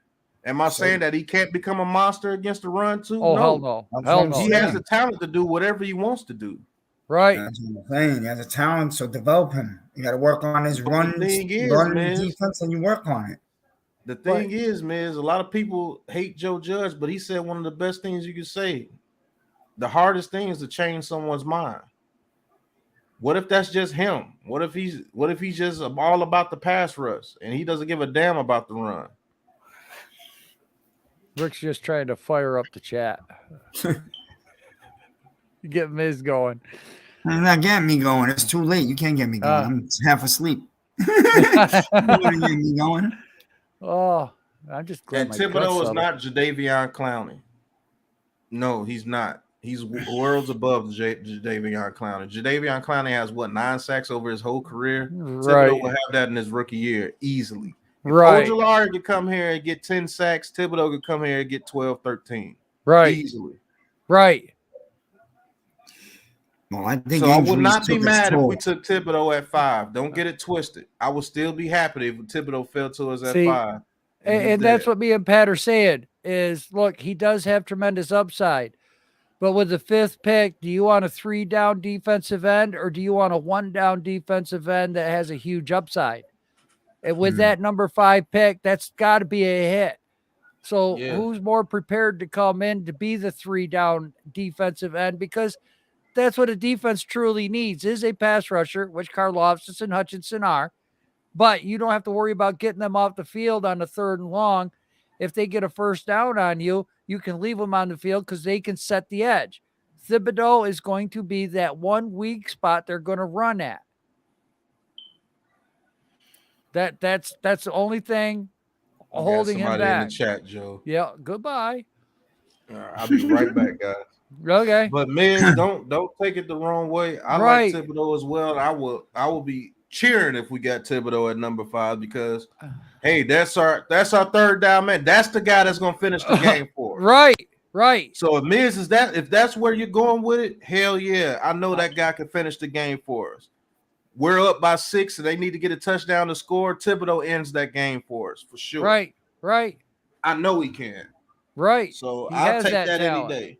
I'll take that any day. If he could stop people from getting them points before halftime and everything like that, Miz, you're damn right. You take him. He's going to be that guy that gets you the strip sack. He's going to be that guy that's going to make that quarterback roll out and make a mistake and throw the ball where he shouldn't throw it. He does have that talent. I'm not saying he doesn't. There's there's good and bad with everybody in this draft. That's why I say that's why I wanted to do this leading up to the combine, because as we're looking at the draft board right now, once that combine happens in 3 weeks, guys, this all goes out the window. With news developing, new players, new coaches, coaching staffs being put together, there's a lot of stuff. The GMs are filled, the head coaches are filled. But like the Giants, we need a defensive coordinator. We don't hear nothing about that. The Texans, Lovie Smith, he's going to need coordinators. And the guy in Miami that just got hired, the San Francisco offensive coordinator there for head coach. Yeah. Can't think of his name, but, he's going to have to put a staff together. So, let's look at, the teams that, new staff, new hire, new head coach, new GM. So you don't really have any idea on the 8 teams. So what's their draft's going to be like? What do they like to do in the draft? Listen, I like this guy. I actually, when people were like, who's a chance to be a coordinator, I called this guy out. Look, this guy was in charge of the routes of the offense. This guy was in charge of a lot that had to do in Andy Reid's offense. He was the passing game coordinator. That's what he did. He's the one that talked to Mahomes. Mahomes, what do you like to do? What do he knew what Mahomes was able to do. He could Yeah. call plays and do all of that. And he's the one that schemes Tyreek Hill open. He's the one that schemes Kelsey down the middle of the field open. So if you look at the Bills, Dabble, they love to work the tight ends. You look at the Chiefs, they love to work the tight ends down the middle of the field to the sidelines. They send Tyreek Hill over the top. Then they got the middle of that field open, and that's where Mahomes gets a lot of his completions. That's when I say, when I see the guys do a mock draft 2 tight ends, because we have people on the team now that are going to utilize that tight end. Get used to seeing somebody like Mark Bavaro, Jeremy Shockey, that can block, that are aggressive, that love to play the game of football. That's what we're going to be looking at with players. This is why Shane is looking to trade and get more capital, because this is the type of team he wants to build. They did it in Buffalo. This new coordinator we got from the Chiefs, he had an aggressive passing game going down the field, scheme them open. This is where you go with the ball. If you can't go with the ball, roll out, buy time. Guys run to the sidelines. They teach that stuff. That's why Kansas City's so good at it. They teach that the pocket collapse, he's rolling to his right, help your quarterback. Stuff that Daniel Jones was not taught. So that's, I ain't taking no freaking Matt Corral at 7, Rick. Stupid. Good. I am starting to like Lloyd a lot. I could see Lloyd at 7. Dude, linebacker's a pretty good option here with this staff, and especially the defensive coordinators we're looking at, whether it's Desai or whether it's Wink. That Steven, he might be the pick at 2. Joe, I'll pop back on. I'll check on her, all right? All right, no problem. Steven, Trey McBride could be the pick at number 2. That's why I'm saying look at the OC. Look at the Bills. Look, Weidermeyer might be there at 3 or 4 also. We got 2 third-round picks. Don't be some, what if the draft goes 5 and 7, O-line, and then the second round's tight end, the third round's tight end. That, if that's the talent that's there, I don't know if I see that, but I know that the experts are saying McBride is actually the only tight end that they could see going in the first round. So there is that. He might not even be on the board at number 2 where we're picking. Somebody might scoop him up, but you still got Kolar. You've got Weidemeyer. There's going to be some really good. If we don't get a linebacker, yes, because it's an extension of the offensive line.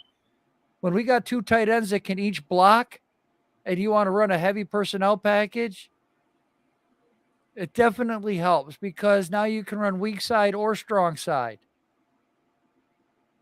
because both sides are open for you.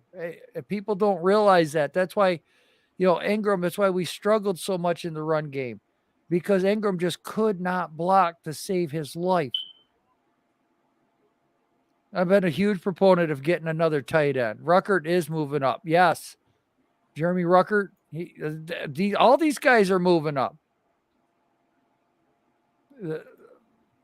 You think they're going to trade up for Hamilton? Anything's possible with Jerry Jones. Anything is possible with that friggin' guy. I never expected him to make a trade in the division, but because we were stuck between them, that's why we. What I miss? No, my guy's back. Lou, nothing. We're just talking about the importance of a tight end. Yes, I love a good tight end. Plenty of women have gotten a wedding ring for having a tight end. That's right. Baby got back. Okay. Oh man. And this right here, actually be happier if we draft offensive linemen because we need to protect Daniel Jones. Well, you Shit, know, even if it's not Daniel Jones, even if we end up getting a quarterback in the future, we need a foundation for this right. team. We need an identity for this team. But We it's can't not. run or pass without an offensive line, hence no identity.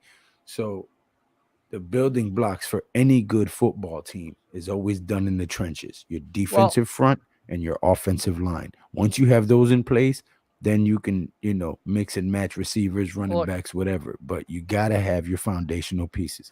I understand that, Lou, and I do agree with you. I would love to be able to do something, fix the O line in one draft.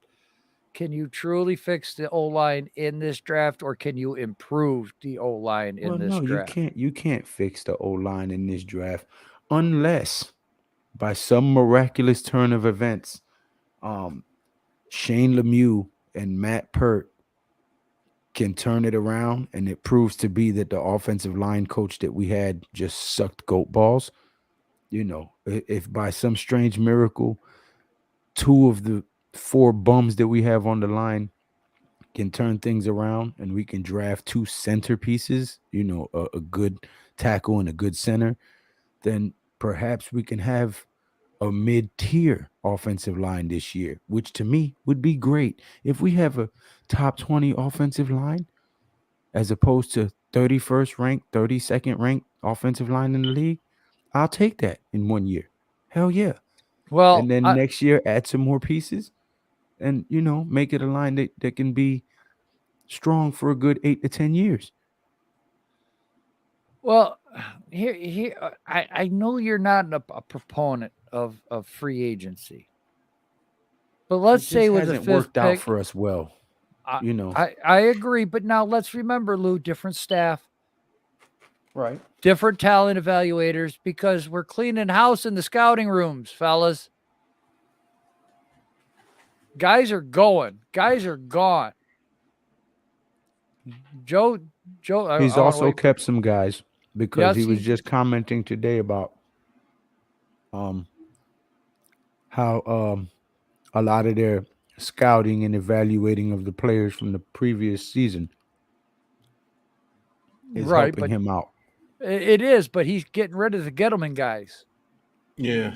The Shane's clearing house. So let's say we go into free agency and we get a center and a guard.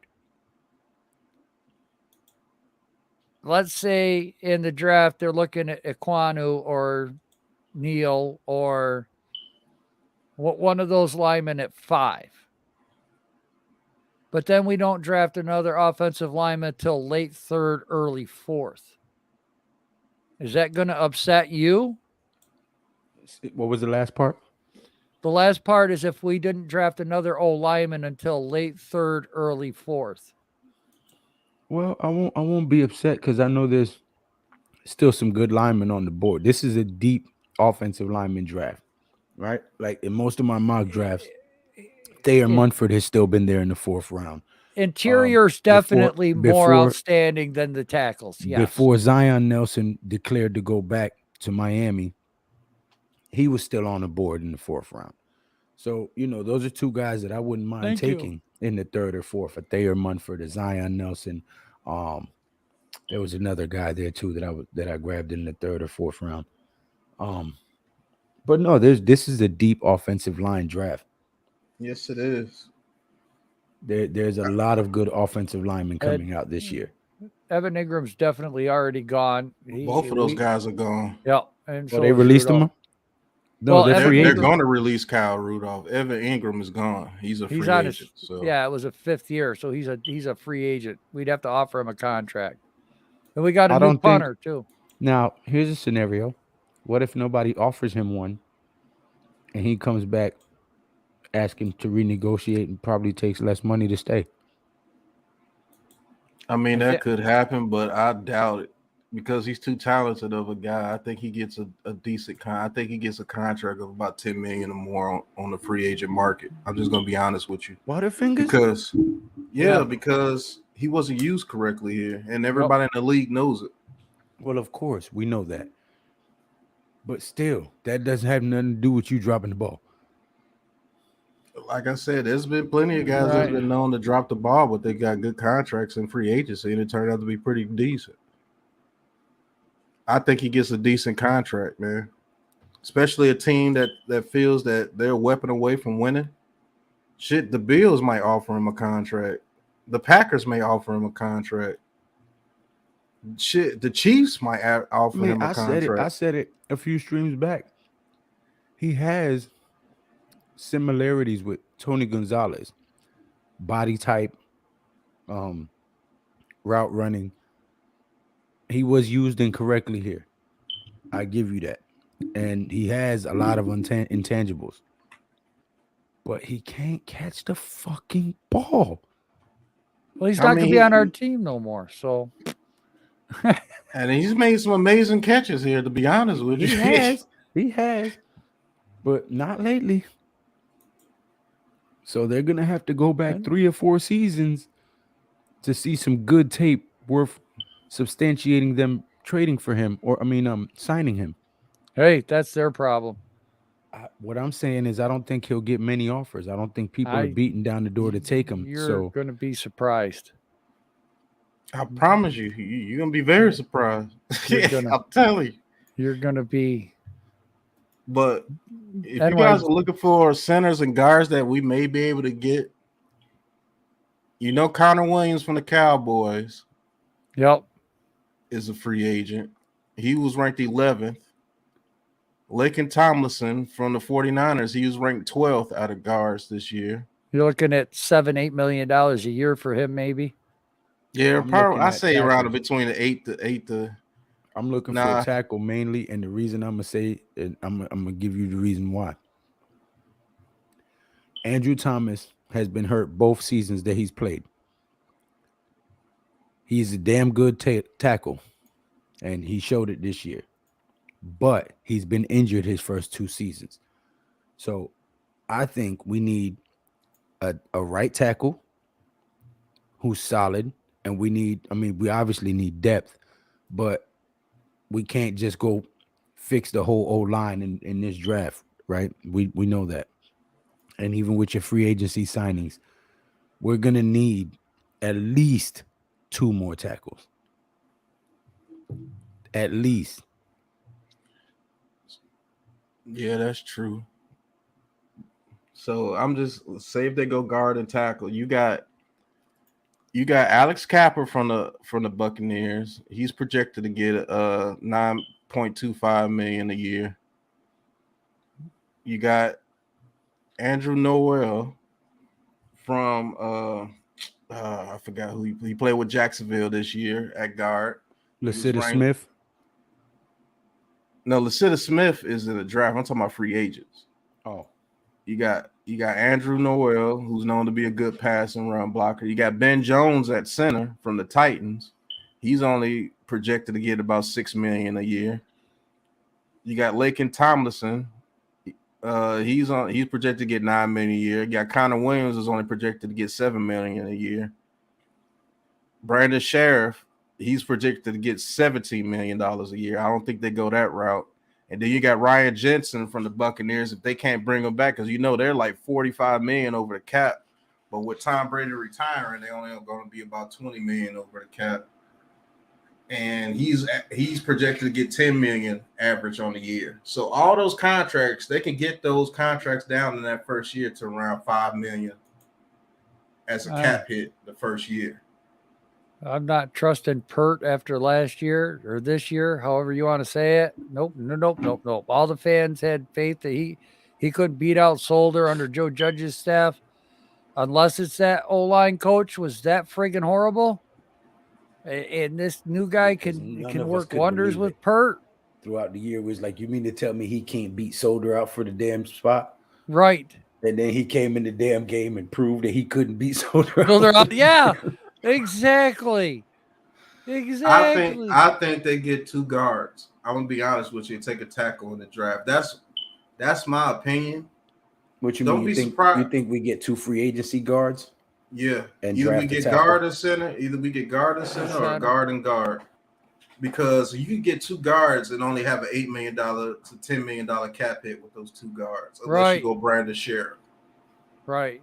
If we could get Norwell and Lakin Tomlinson at guard, and then draft Akeem Ikwanu or Neal at 5, holy shit. There's the tackle. Then all we would have to worry about is the center. Who knows? They might go with 2 guards and a center because Ben Jones won't cost that much. If we get $40 million of cap room, those 3 players will cost us about 14 to 15.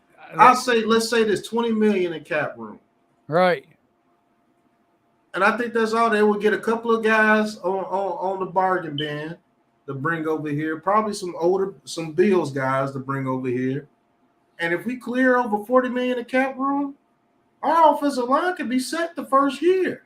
You got 3 veterans and 4 veterans really now because Thomas is a third year guy. Can you imagine a line of Thomas, Tomlinson, Norwell, maybe a Ben Jones, and then get Ikwanu or Evan Neal in the draft? I think that line is tremendous already. He did. All right, I'll be right back.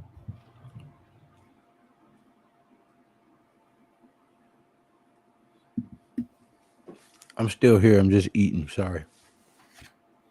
Yeah, I got to put me some on myself. I ain't had nothing all day. Yeah, Tosh, I think the whole line will be good to go. Let's say if they do get 3 offensive linemen. Wait, when will Chris Pettit be fired? I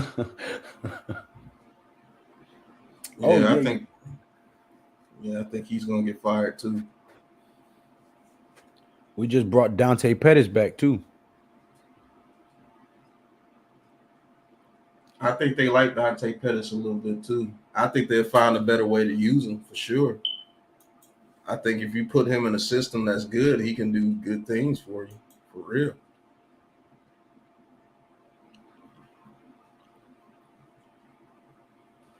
People got to remember. Hell yeah, LA Vance. I was hungry. Remember, our offensive scheme this past year was due to the dude. That shit was boo-boo, trash, caca, malarkey, shiza, shit. Right. Bobby Hart. Wasn't that his name? No, yeah, Jason Bobby Hart's Garrett. available too. Yep. Former Giant. So what if they get 3 offensive linemen? Everybody knows that our whole offensive line, besides Andrew Thomas, had at least one game where it was 6.5 or lower. That is absolutely shit. I don't care what anybody says. Everybody, the Bengals made the Super Bowl and their offensive line. That's right. Terrible. Their offensive line is not that bad. You know it's bad. Telling you that now. Me and Pat are calling a game, and it's like that, and the snap of the ball, and our offensive linemen are on their ass, and the pass rush gets through, and Pat's like, I'm highlighting that one. Strip sack. Yeah. Yeah. And it didn't matter who was in there. Right. Fromm, Glennon, all of them got strip sack. Their quarterbacks were so damn frightened back there. Shit. They didn't know what to do. Our offensive line was shit. Will Hernandez pissed me off. I'm so glad I didn't buy his jersey. Yeah, Will Hernandez is trash, man. Absolute trash. Well, bro. if you bought his jersey there, Lou, you at least would have had some toilet paper. No. Hell no. I'm That's glad what I'm didn't. saying. You get some veteran offensive linemen in this draft. It stops you from having to waste your 2 first, not waste, but it stops you from having to pick 2 offensive linemen with the number 5 and number 7 pick. You get 1 offensive lineman with 4 veterans, 1 rookie with 4 veterans. I like that. I like that a lot. Lakin Tomlinson, proven good guard from San Francisco. Noel, proven good guard throughout his whole career. Ben Jones has been very good. I've actually wanted Ben Jones like his past free agency. I wanted Ben Jones that year, but we didn't sign him. We signed it. What's those 2 trash centers that we signed? Oh, God, I can't. Sakura. Ben Bredesen. No, I'm talking about before them. Remember, we signed 2 centers before them. We had Jalapeno. Oh my Yeah, Yeah. Jalapeno and Yeah. somebody else, and they were trash. Jalapeno was And no that's why spicy we ended up caliente. moving Nick Gates to center. Yeah. Oh my And God. so that allows you to draft a guard or a center or a tackle in the 3rd round and get another one in the 4th or 5th round, and you let those guys sit and learn. So if one of those guys play their contract out and they want to raise, you could be like, okay, we'll let you go and bring in the kid that we drafted 2 to 3 years ago and let him play.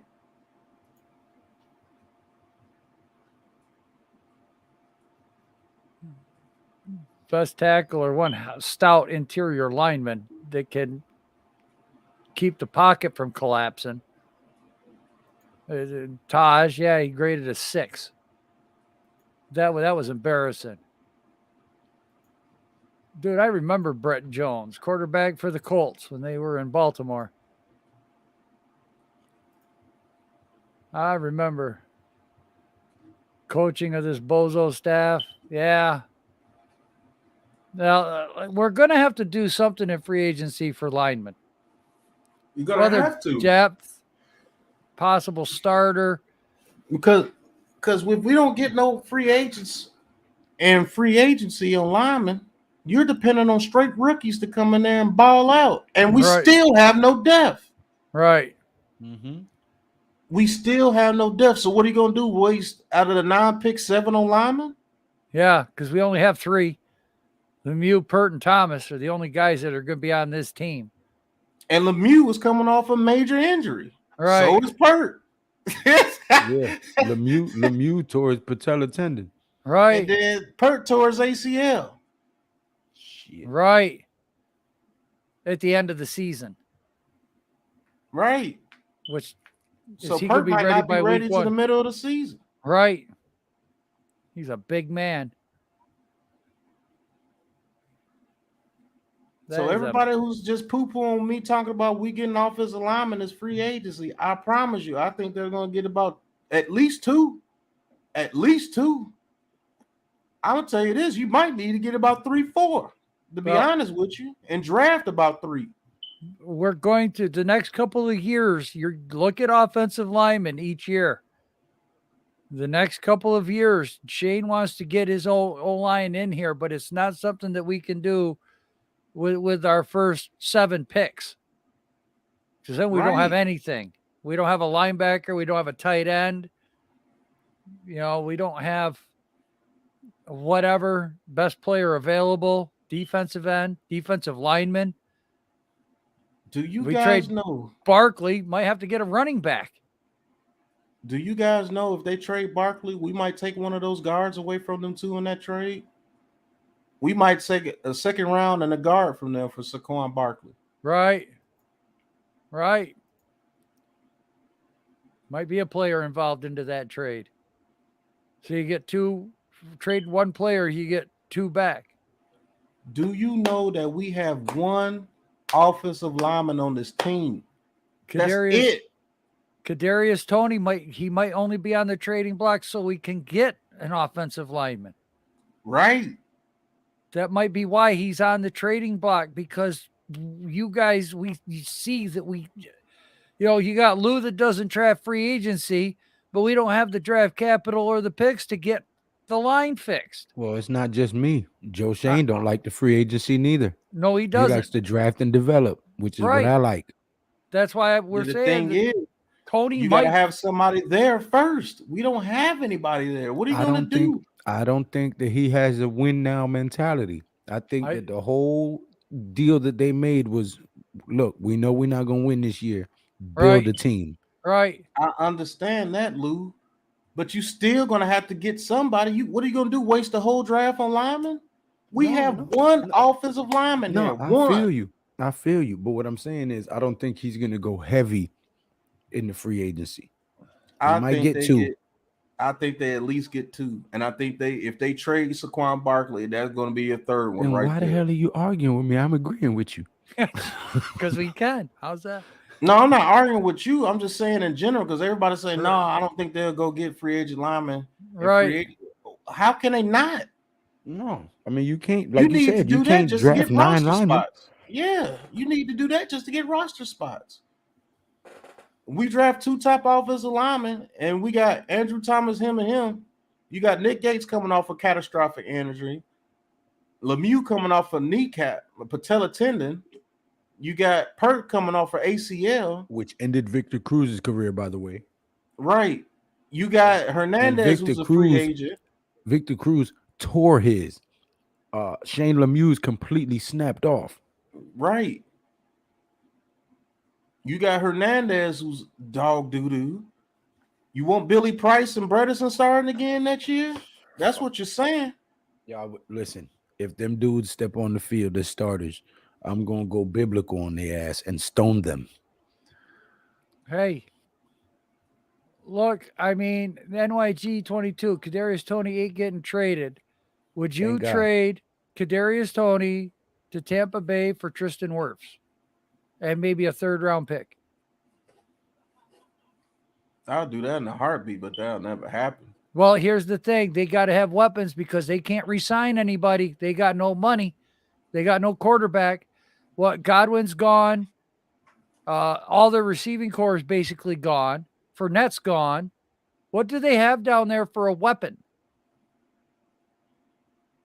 Shit. You're taking 2 first-round picks, swapping it, and then you're giving us a 3rd-round pick because receivers more, you got a weapon. Go to Stephen Bloom's comment because that's exactly what I think is going to happen. That's Barkley for Cody Ford and the 2nd-round pick. I think something like that is going to happen. Right. I'm telling you. That may be the reason why they're talking about trading Saquon Barkley, because they may not want to go in free agency and get all those linemen like that. But I think if they do trade it, some type of lineman is going to be in that trade with Saquon Barkley. It has to be.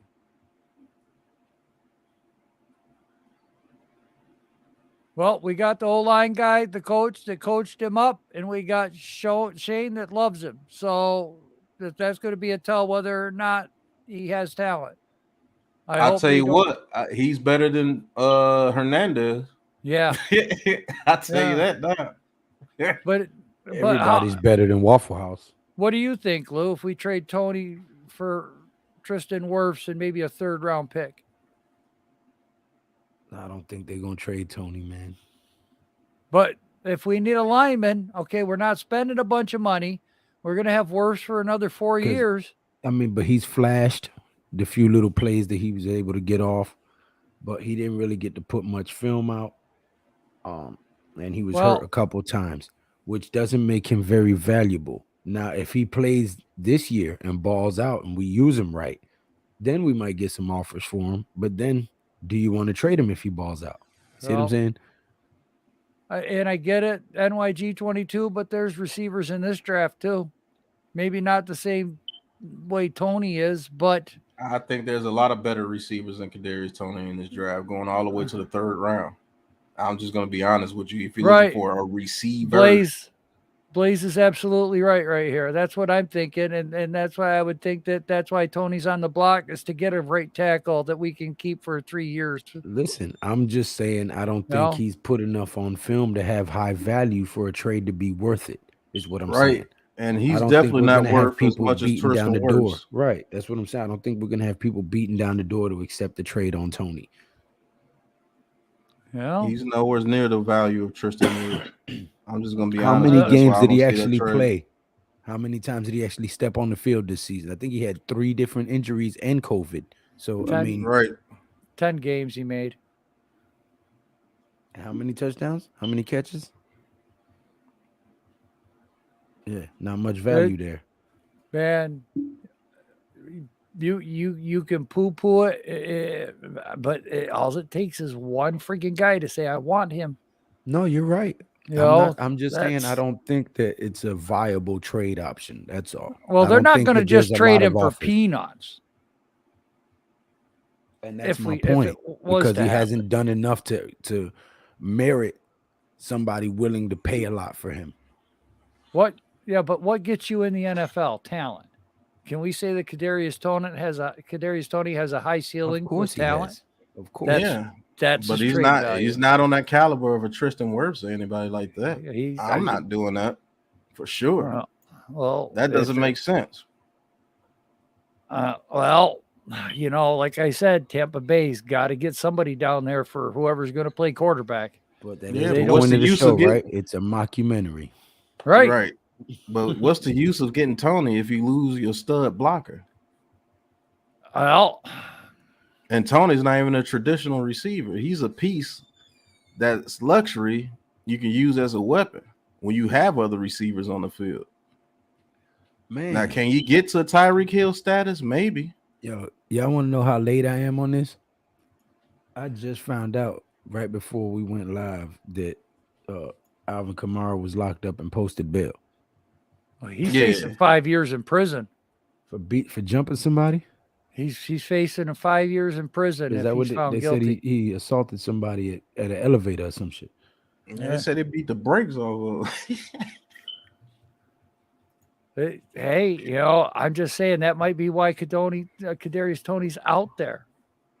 That's all I'm saying is that might if they be could why. get a line, if they could get a good lineman for Kadarius Toney, they'll do it. I Right. think they would. I do too. I think that's why the rumors are out there. But I just don't see him worth a good lineman. Like linemen are not just you could just pick a lineman and they turn out to be good. Linemen have to be built, they have to be molded. Oh, he Well, stomped him. Yeah. So he kicked someone like 16 times. Oh man, it's over. I guess he did a number on him. I'm not going to comment on it because I don't have all the info.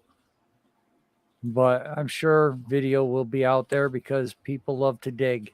Well, no, they said they had video. That's how Well- he got locked up. And it was like him and 4 of the dudes. Well, I get it, but we're going to go back to what Pat said. This regime is not loyal to any player on this team. That's true too. That's not their draft picks. It's not the guys that they want. Because we love him doesn't mean that Shane loves him. Doesn't mean we see that he's talented. We love the kid for his playmaking, what he did against Dallas. We see the potential in this kid. But Shane is clearing house. You all wanted a sweep. This is involved in a sweep. Guys leave. People are already furious on Twitter that Barkley might get traded. But what loyalty does Shane and Dabble have to Tony, to Daniel Jones, to Barkley, to Galladay, to anybody, even Andrew Thomas? It just doesn't make sense to me. I think that they're blowing smoke to get people to start making trade offers, and then they're gonna renegotiate once them people start making offers and make it trades in the draft. That's a feasible aspect of it too. But right now you have to think that there is no loyalty between the GM, the coach, and the players. There's nothing there. Mr. Bourgeois strikes again. Not only does he have the animated picture, now he threw a background. Wait a minute here. Oh, Mr. Bougie Bourgeois. Oh. Oh, I notice everything, son. I'm quick with it. These eyes is on point. That go to Stevens making some good points too. There. Well, hi. Well, yeah, it said Barkley for Ford, and a pick makes the most sense to me. Baltimore with Ben Cleveland is next best situation, but I don't know what we could offer. Shit, Barkley. I mean, Tony. You put Kadarius Toney with Lamar Jackson, that might be a sight to see. Right. In NYG, I'm expecting this. But right now, what quarterback do you want to replace DJ with? Whose hands? Who do you want to build your franchise around that you can get right now? I'm gonna be honest with you. I would get rid of Jones before I get rid of fucking Barkley. Well, that might happen. Shit, he's been injured, but he ain't got fumbleitis. Shit. That might happen. I'm not saying, I love Jones, but I'm not saying. I even said when this regime came in, Jones probably gone. NYG says fuck it, tank. Right. I'll be honest with you. If I could get a good draft pick for Daniel Jones, I'm getting rid of Daniel Jones too. I'll Right. bring Mitchell Trubisky over and hold him for a year. But right now, Jones is cheap. So I Shit, don't know, Jones man. ain't cheap right now. I think a lot of people gonna get rubbed the wrong way. Davis Webb is the cheapest quarterback right now. If you Well, want to go if we that go on the route, next year with Davis Webb, we get our Well, ass whooped for oh, sure. dude, I'm not watching football games if we go in with Davis Webb. Are you kidding me? oh, but y'all want to get rid of Barkley and have Daniel Jones out there with no offensive I didn't line, say that. a I bunch said of who's rookies. better. Who said they're not gonna get offensive line? We're talking about trading him to get an offensive lineman. Shit, I would sooner trade Jones to get an offensive line and then draft a quarterback. Might I wouldn't happen. draft a quarterback this year. I'll be honest with you. I wouldn't draft one this year. It might happen. And it damn sure should. I'm not saying Daniel Jones is inept either. They came out and said they wanted to work with Daniel Jones. We didn't say that. Right. Because I was one of the first ones that said if we get a new regime, Daniel Jones is gone. And I love Daniel Jones. I will always he'll always have a place for me, but I said it too. New regime blowing up. Guys are gone. Yeah. Because we were saying on stream, who's the only guy you're probably not trading? He's from the Bronx like me, Steven. And he plays for the team that I love. Right. You know, it's like Lou likes Barkley, like I like Daniel Jones. And to be Same honest thing. with you, I like both of them. If you put an offensive line out there with both of them, I think they'd be able to do well. Right. But you can't have everything. And I'm telling you, if somebody offers a good offensive lineman, shit, the Ravens might trade for him. To be honest with you, For Yeah, Barkley? he's a Saquon hometown Barkley guy, and Lamar Steve. Jackson. He's a hometown guy. He's from my hometown. That's why. Even though he ended up moving to Philly. But Could you imagine Barkley on the Chiefs? oh my fucking God. Don't do Man, that to me. Don't do that Huh? to me. they'll be Don't back in the do Super that to me. Bowl. If Bro. he stays healthy, they'll be back in the Super Bro. Bowl for real. Clyde Edwards-Helaire and Saquon Barkley in the same backfield. Now listen, why aren't we talking about trading Sterling Shepard or Kenny Nobody's gonna Galladay? give you anything for Sterling Shepard. Yeah, you ain't getting nothing for Riggs. Who the fuck gonna give you something for Riggs? Who the fuck Right. gonna give you something for Galladay with that contract? Right. Let's make sense here. Let's just don't throw out names because we like a certain person. Be real about the shit. Nobody's trading for Riggs. And that's it. This is a great point, Steven. Great point right here. Why do we want to keep players? We're not winning games. Oh, well then cut all 53 then. Shit. Right. By that logic. Well, but that's what this and regime the is 16 looking practice at, squad Lou. guys. Lou, Cut that's all what this 53. Cut all 53 and the 16 practice squad guys. But Lou, that's what this new regime is looking at. No, but What I'm did telling these you guys- is by that logic, then you have to get rid of every fucking body because everybody lost. Don't be surprised if that doesn't happen. Don't be surprised if Roche's gone. Ojolari's gone. Doesn't fit the defensive scheme. Don't be surprised Tate Crowder gets cut. Don't be surprised Crowder Leo was Williams Mr. gets Irrelevant. I wouldn't be surprised if he's Well, one of the first Leo guys could cut. be gone. Dexter could be gone. And let's be real, that logic only goes to really the superstar players that you're paying the most money for. You're not looking to cut somebody that's only making cheap. 500,000 that does a little bit. No, You yeah, I keep know it's him all on about the team. cap hit. Yeah. Yeah, you There. keep him on the team, but somebody that's causing you a major cap hit and you're not winning games with them. Steve always got something quick to say Yeah. back. That's right. He said, That's if we right. bring 53 winners in here, then let's go. I'm all with Steven on that one. I'm not gonna lie. That's Oh, shit.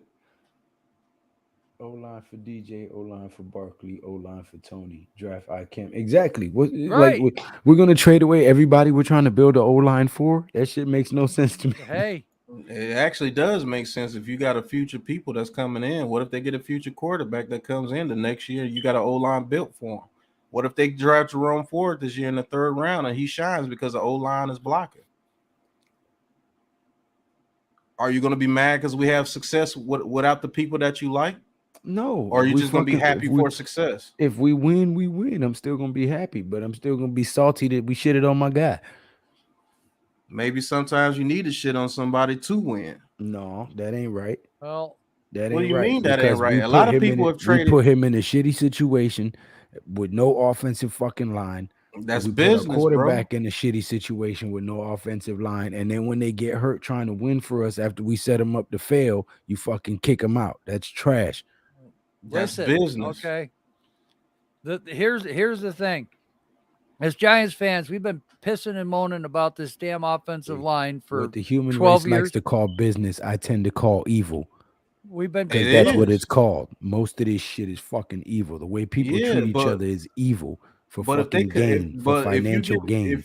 If you get rid of one of those, if you get rid of Daniel Jones and Saquon Barkley, you're able to build an offensive line that could take us to win to the playoffs. Would you do it? What was the question again? Sorry. If you get rid of Saquon Barkley and Daniel Jones, everybody knows they got a raw deal here.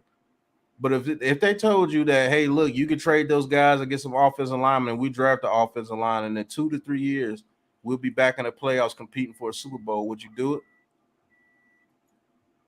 Well, I mean, knowing that if you do keep Daniel Jones, the whole point of the rebuild is anyway. Okay, so I just said that's all. I just know it's coming. Sometimes you have to do it in order to get to where you want to be. Is it evil in ways? Yes, but in other ways, it's business, bro. Man, but we've been pissing and moaning, and nobody's fixed the offensive line. Now you got somebody that's go draft coming a quarterback. in. But here's the thing, Lou. Here's the thing. You know, we finally got people that are going to do something about the offensive line. We kind of see where they're going, what they're trying to do, get trade rumors going. Okay.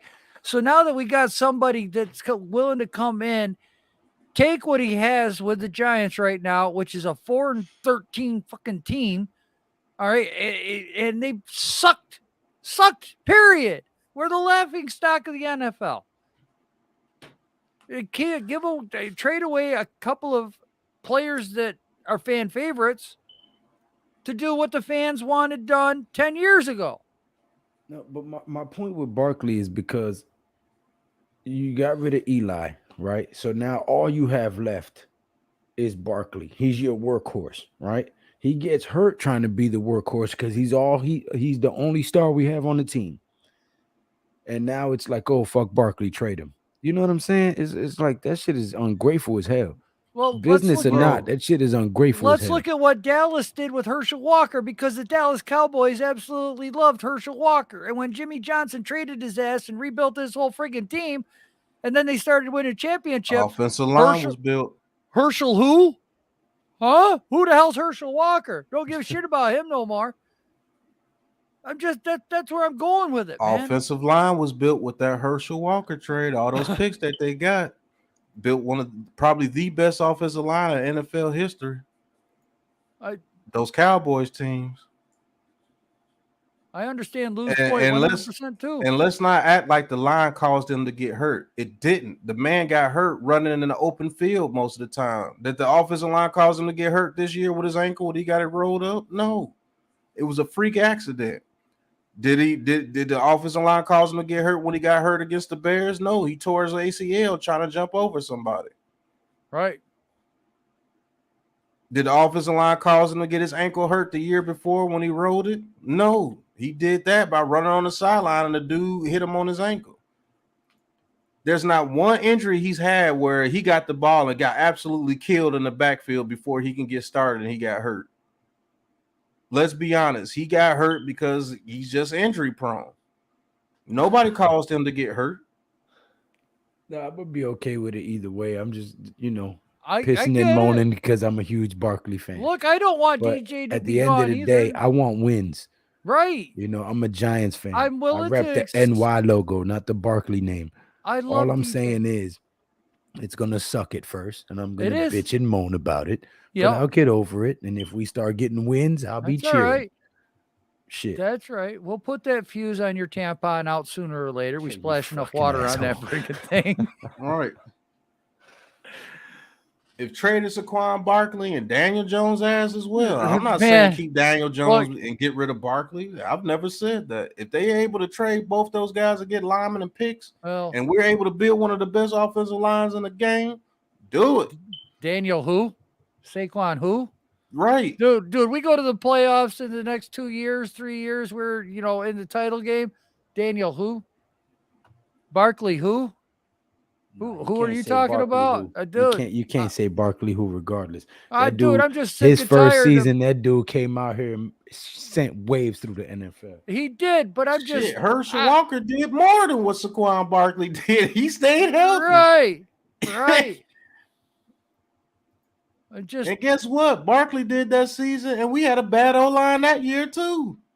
And he had that hell of a season when he stayed healthy. The dude just hasn't stayed healthy. I'm with you, NYG22. I'm with you on that one. If you're gonna get rid of Barkley, get rid of Jones fumbling ass.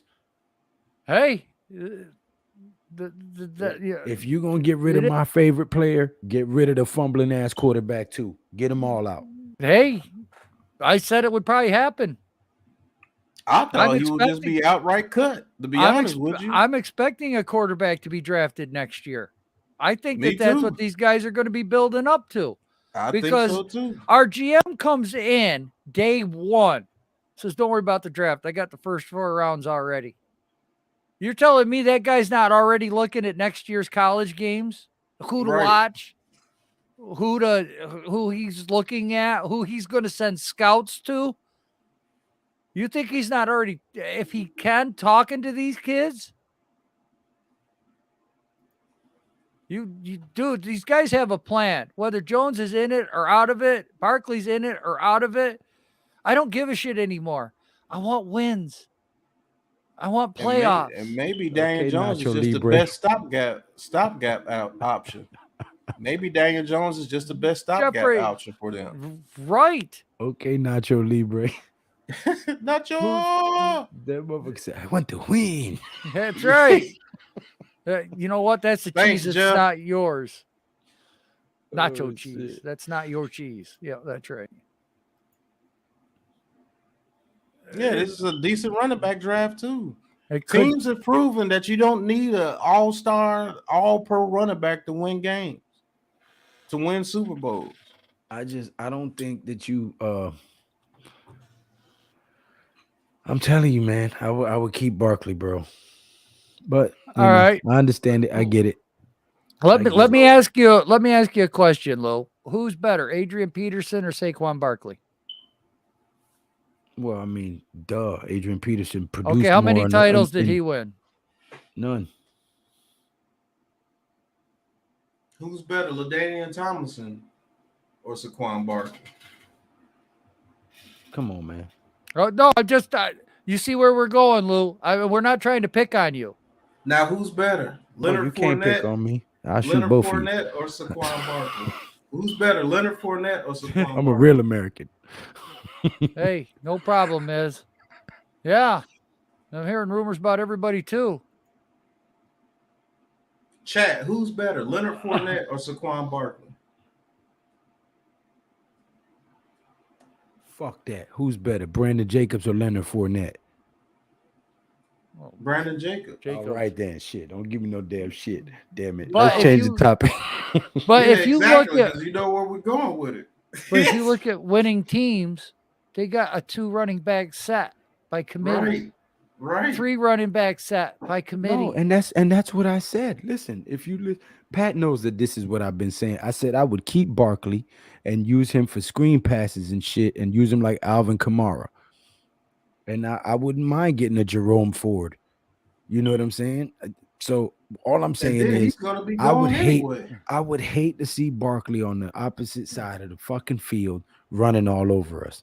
Well, I'm not going to be happy about that either. You think any of us are going to be happy about that? But he can run all over the field he wants to as long as we win the damn game. I don't care. I want to win games. I'm willing right now to sit here and say, do whatever you have to do. Get rid of whoever you have to. to win a goddamn football game.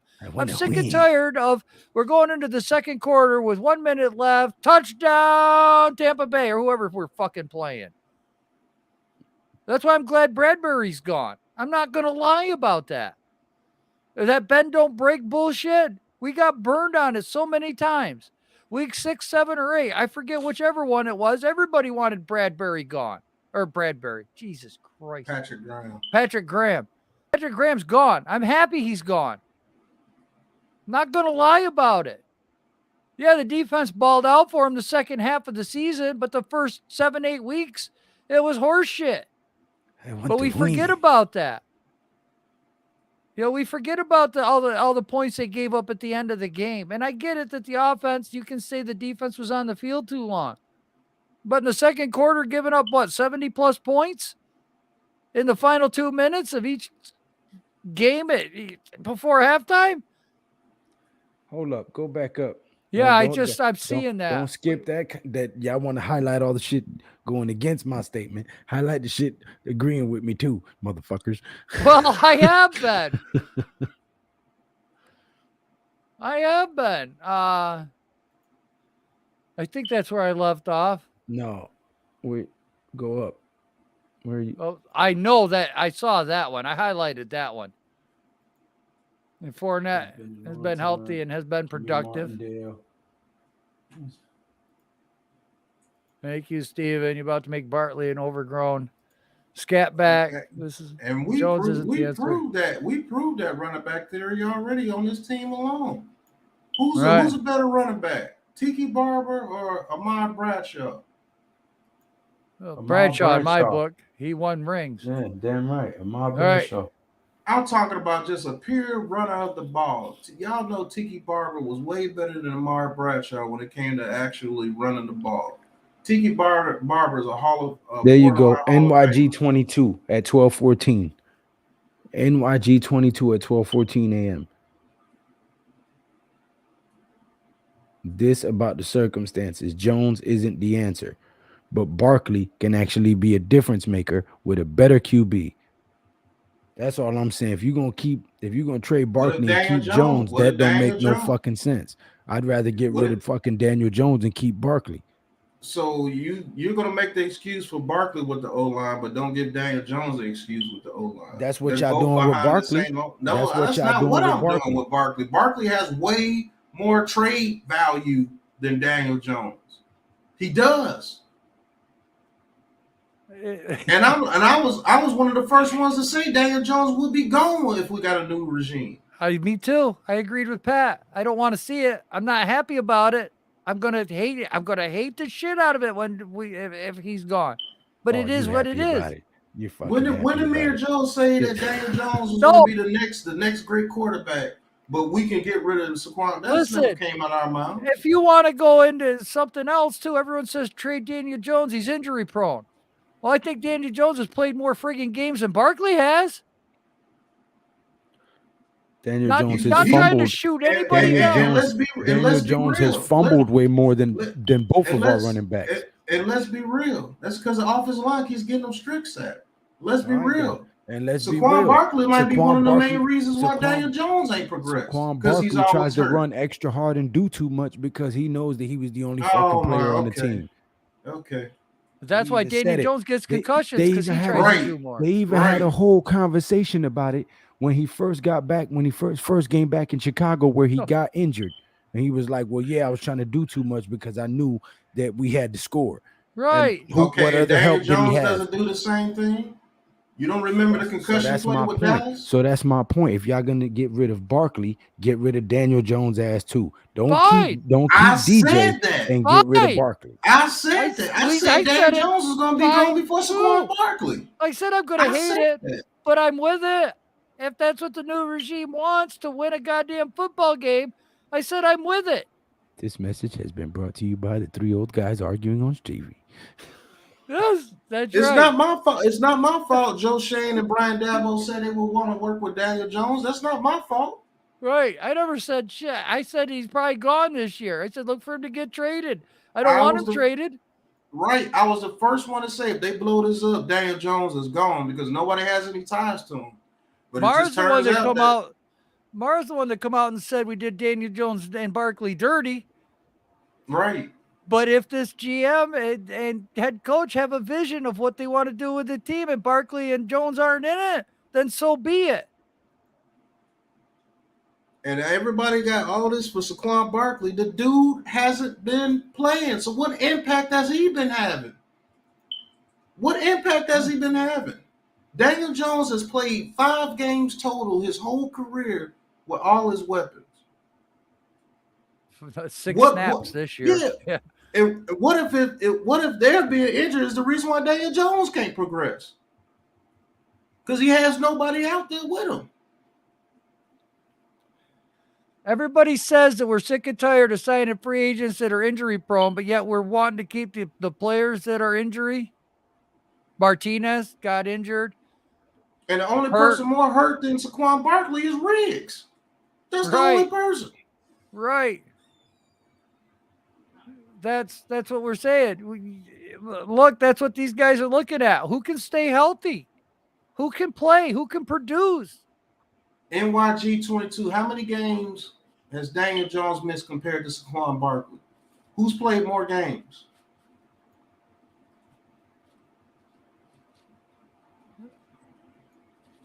Answer me that. Out of the four seasons that Saquon Barkley has had, he's missed a total of 2 seasons. 2 full seasons. What you say, Joe? Here's another problem. How much is Barkley going to demand if he does have a good season with us this, his 5th year? You going to franchise tag him? That's a lot of money. Because look at what Carolina's going through now with C-Mac because they gave him a bag. And he tore his ACL this year. Christian McCaffrey, we don't know how he's going to come back. Daniel Jones has missed a total, I believe, of 10 games his whole career. How many games has Saquon Barkley missed? So let me ask you a question. Ezekiel Elliott got hurt, missed the whole damn season, and he's still playing for the damn Dallas Cowboys? Yeah. Have they won anything? No. But he's still over there, right? No, I'm happy for it. So you want to be in the same situation? Is that what you're saying?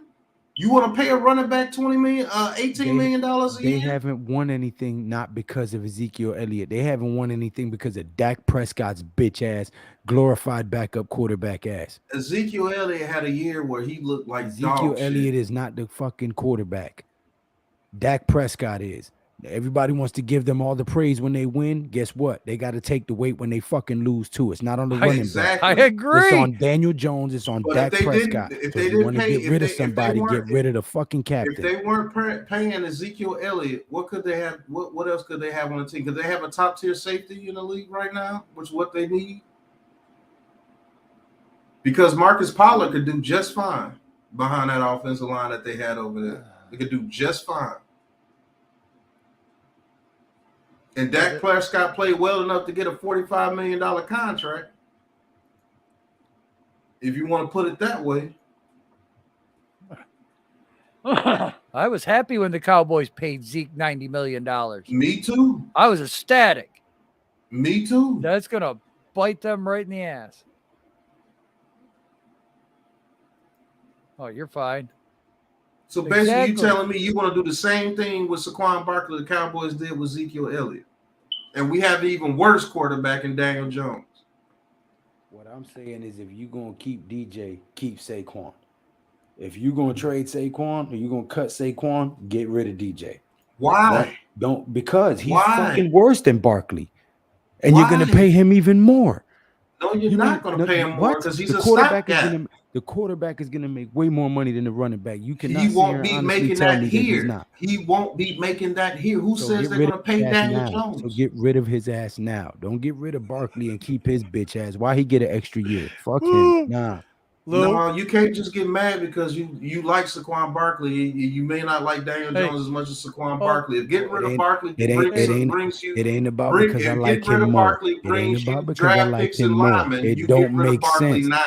Keep a dude who fumbles the fucking ball and turns the ball over, and you're gonna get rid of the guy who's more likely to get you somewhere. Hey, That shit The makes no. the Hold on, excuse hold on. Arguing with you, bro. the I'm good. the excuse for Saquon Barkley is that we don't have an offensive line. Oh. Uh-oh. The I was- excuse to get rid of Saquon Barkley is we don't have an offensive line. Ooh. So Daniel Jones doesn't get that same excuse. I was going to hand out Snickers bars because you guys weren't yourselves when you're hungry. No, it's But- just fact, dude. I He has the best contract to get rid of right now. He does, I get it. and he has the most value. And I agree. If Jones probably isn't going to be here past this year at all. Right. He's- You're not going to he's- pay Daniel Jones either. Right. Welcome back, my guy. I agree. Jones is probably gone next year. Right. Who They're the hell probably says gonna he's hype get a him up. contract next year? They're going to hype him up. They're going to show that the kid's got some potential. They're going to run a scheme that he likes to do.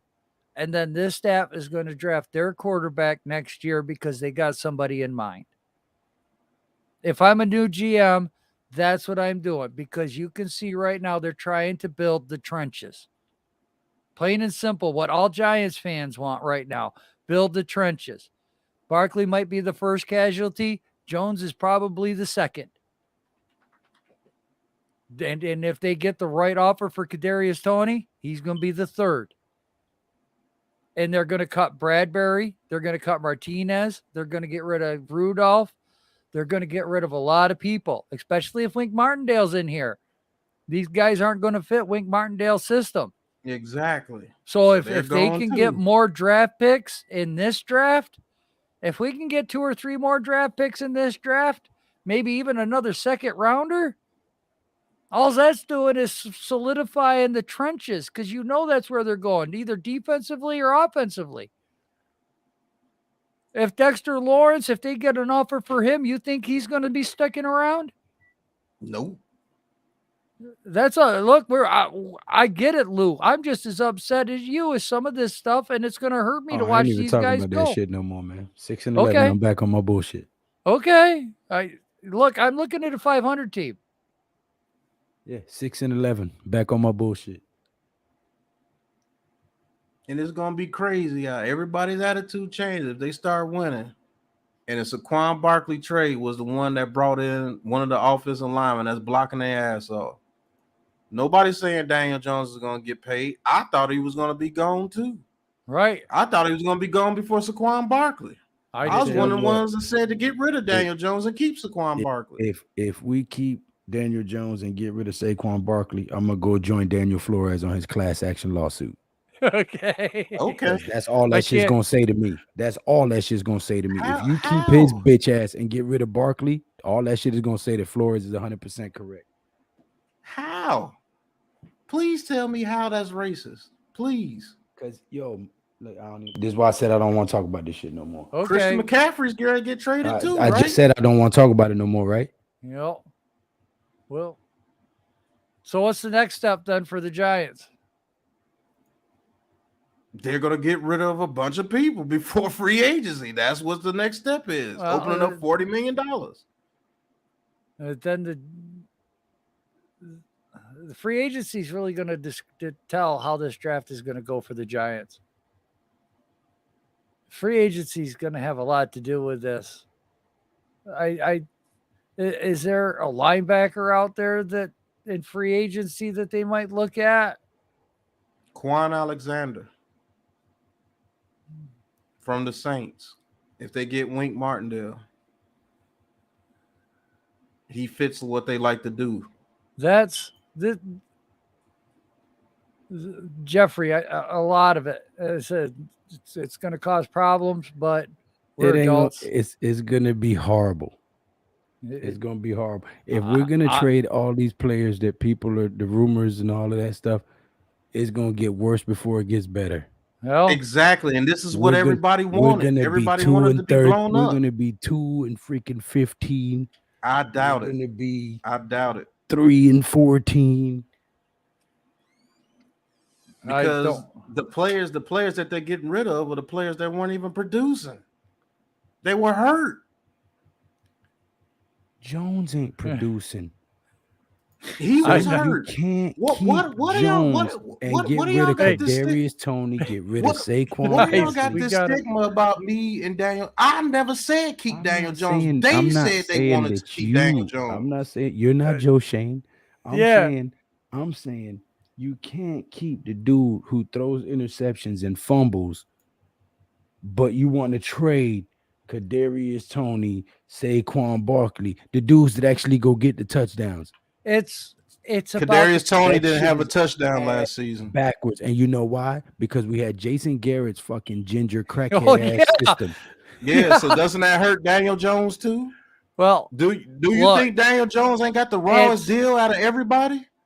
It's not just about look, it's about the equity that you could get out of the guy. To be honest, I don't. I think Barkley got screwed worse because he came in his first season, he had an all-pro quarterback. His very next season, they changed up the scheme and gave him a freaking rookie who couldn't hold on to the ball. So who got screwed more? But he threw 24 touchdowns and only 12 picks that first year with him, man. So Saquon Barkley got hurt. Easy. I love you, man. I love you guys. That's what I keep trying to bring up. The dude has been hurt every year. I give out hugs. You stupid. You stupid. I give out hugs, guys. I love you, man. Your point, the point would be more valid if the dude was playing and he wasn't producing, but he's not producing because he's been hurt. Who knows what Saquon Barkley could have did if he wasn't hurt? Oh. Who knows what he could have did Daniel Jones' rookie season if he didn't get hurt? Yo, Jordan, that stuff like that gets you blocked. That's a warning. What happened? Jordan Renan. That'll get you blocked. Yo, what the fuck? Yeah, that's what I said when I read it. I love the clowning around in the chat, but been married for 28 years. To a vag. Right. I'm 100% lesbian.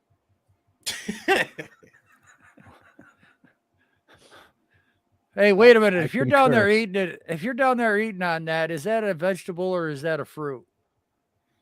It just depends on what you're eating. Okay. Technically, you're not eating it. You're just drinking nectar.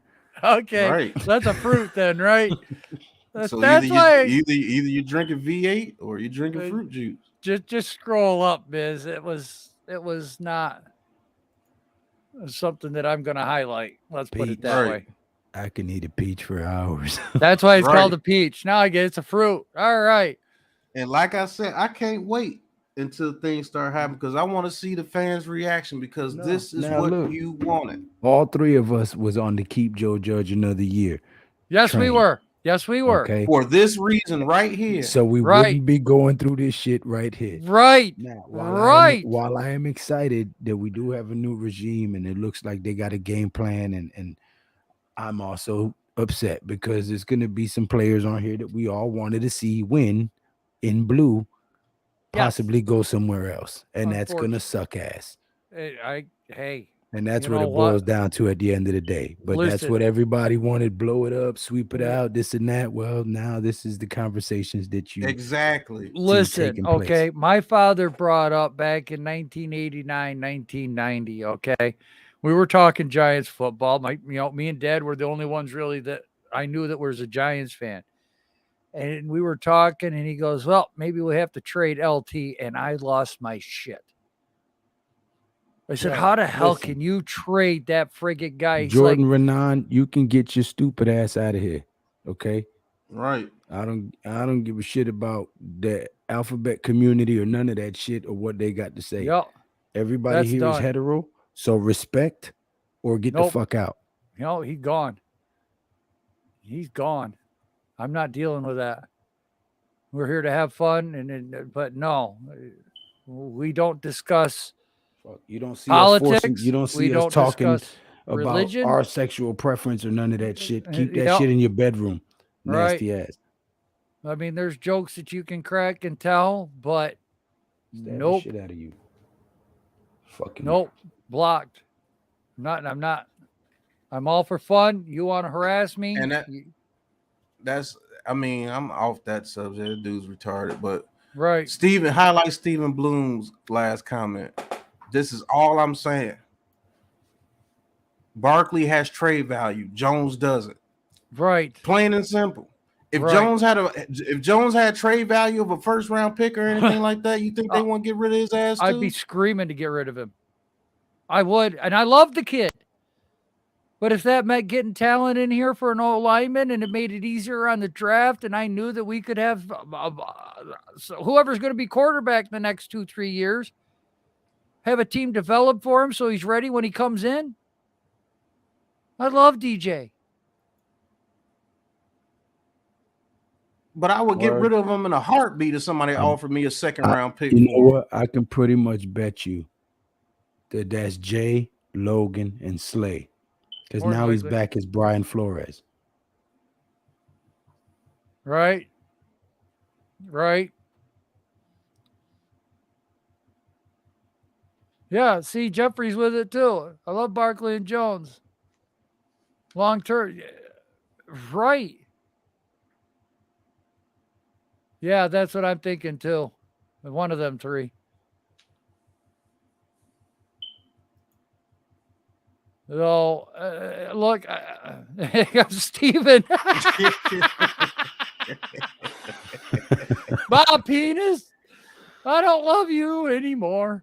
Boy, you stupid. And that's just it, Lou. It's what the now hell? is this who? God damn it, my internet. Yeah, you sound like you driving through a tunnel right now. Right. Yep, that figures. I mean, you just did the old. It's Can you hear me midnight now? Spectrum. Commercial. And the thing I about Daniel Jones is they said they wanted to keep Daniel Jones because I think he's the best stopgap option. Frankie, thank you. What's going on, Frankie G? I think he's the best stopgap option. Sam Darnold, I don't know if you could get a second for Daniel Jones. NYG, you just said the dude was dog water. He's trash. He's horrible. How you gonna get a second round pick for him? Yeah. Who's gonna give you a second round pick for Daniel Jones? Shit, somebody traded for Darnold. Poetry of Joel. Yeah. Somebody traded for Sam Darnold's ass. And Sam Darnold, you guys said that shit. The way you talk, Daniel Jones is worse than Sam Darnold. Right. What team is he an upgrade for right now? Right. That's just it. You got to build his reputation to where you can get something for him. What team thinks they're a quarterback away? Because you're not going to give up draft capital to bring somebody in to be a backup. Was it Sam Darnold or was it Adam Gase that made Darnold bad? He won the first 3 games he played with when he had all his starters and C-Mac was in there. And guess who went down? Christian McCaffrey. Yep. And then what happened? He started losing. Because that Carolina defense was real. And that's what scared me going against that team when we beat them. If Christian McCaffrey stays healthy, there's no way that team's going on a 7-game losing streak. No way. And Christian McCaffrey is in the same boat as Saquon Barkley. They stay hurt too damn much. Maybe the Steelers, but I don't think they think of Daniel Jones away. I don't either. think the Steelers. I think they'd rather go Kenny Pickett, to be honest with you. I think they would give up capital to go get Kenny Pickett. As soon as it happens every year with the Panthers. The Panthers play decent with Christian McCaffrey's in there. Then he gets hurt. And then it goes all down the drain. Yep. You can't tell me that if Saquon Barkley didn't get hurt all the time, that he would have way better stats with the Giants right now. Daniel Jones' rookie year, especially, when he got in there, Daniel Jones threw 24 touchdowns that year. So you take a 5th-round pick for him because that's all you're going to probably get right now? Right. You guys are saying he's trash. You don't want him, but yet you would expect another team to fall in love with him and give us a second or first round pick? Hey, John Elway signed Peyton Manning after 4 neck surgeries. Send him Daniel Jones. That was Hey. Peyton Manning, I know. a Super Bowl winning quarterback, known as the best Hey, of all Steven. time at Coached that point. by Thank you for- Cutcliffe, just like Daniel Jones. Send his ass over to Denver. Hey, Come on, man. what's Denver going to Peyton give Manning, us? Daniel Jones. I'm trading for Peyton Manning right now over Daniel Jones.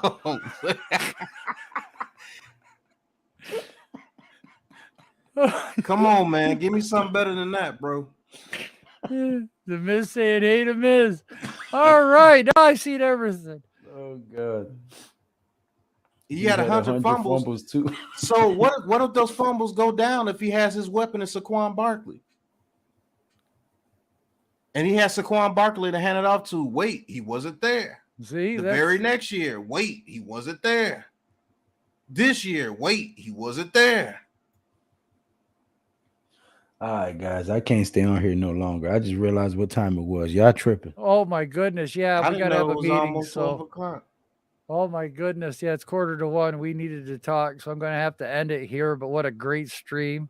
Sorry again about starting late. I'm going to have to do something about that. I don't know if modern technology will work with me every once in a while, but Move more into society. no. Get off the side of the mountain you're on. Well, I like my mountain. Okay. I can't help it. It's nice and cold up here. Eddie, Joel is one of the guys from Alaskan Bushmen, in case you guys didn't know. He streams on the side, but he lives in Alaska. Yeah. Well, that was the staff. You never know what this new guy's going to do. It's a new staff. We don't know. Look, this Barkley stuff might be all just that talk. Might not NYG, that may be true. They fixed the fumbles and the TDs went down. He can't do both. He sucks, y'all. So what are you going to get for him? Right. What are you going to get for him? He wants a second round pick for him, but who the hell's offering a second? If you think he sucks. Right. Yeah. Could you imagine what these other guys are thinking? For you. Right. He plays for you. You say he sucks. What's his trade value? At least with Saquon Barkley, you could get a second round pick and a guard. Right. Like I said, right now, you're going to get a 5th round pick. If that. Yeah. If anybody wants to trade for him. Right. You just said he's coming off a neck injury too. So you're talking a sorry ass fumbling quarterback that can't throw touchdowns with a hurt neck. What trade value is he going to get you? I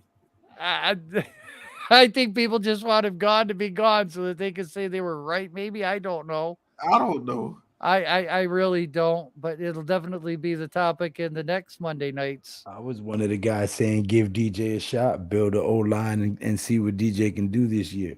But when they start talking about getting rid of Barkley and keeping DJ, okay, so now it changes because they get rid of the player that you like. Right. So no, because if you're gonna build the O-line to help DJ, why you ain't gonna build the O-line to help Barkley? And on because that note, Barkley folks, I'm gonna end it right here with this great discussion and have it in the background afterward. I'll let you know who kills who. Nobody killing nobody over this shit. Y'all have a great night. Thank you for being here, watching, like, subscribe, ring that bell, get notified. All 3 of us, we're always doing content. But you have a great night. And tomorrow night is the Man Cave. So make sure that you're It's the Giant Cave. Or Giant Cave, Man Cave. You know what? I like Lord Man have Cave. mercy. I like Man Cave better. It's got a better ring to it. I get the name right, man. Someday. I'm old and forgetful, okay? You know, boobies are the reason why I can Martin and Will trying to sing Bad Boys. Right. You gotta learn the words. What you gonna do? All right, folks. Peace out.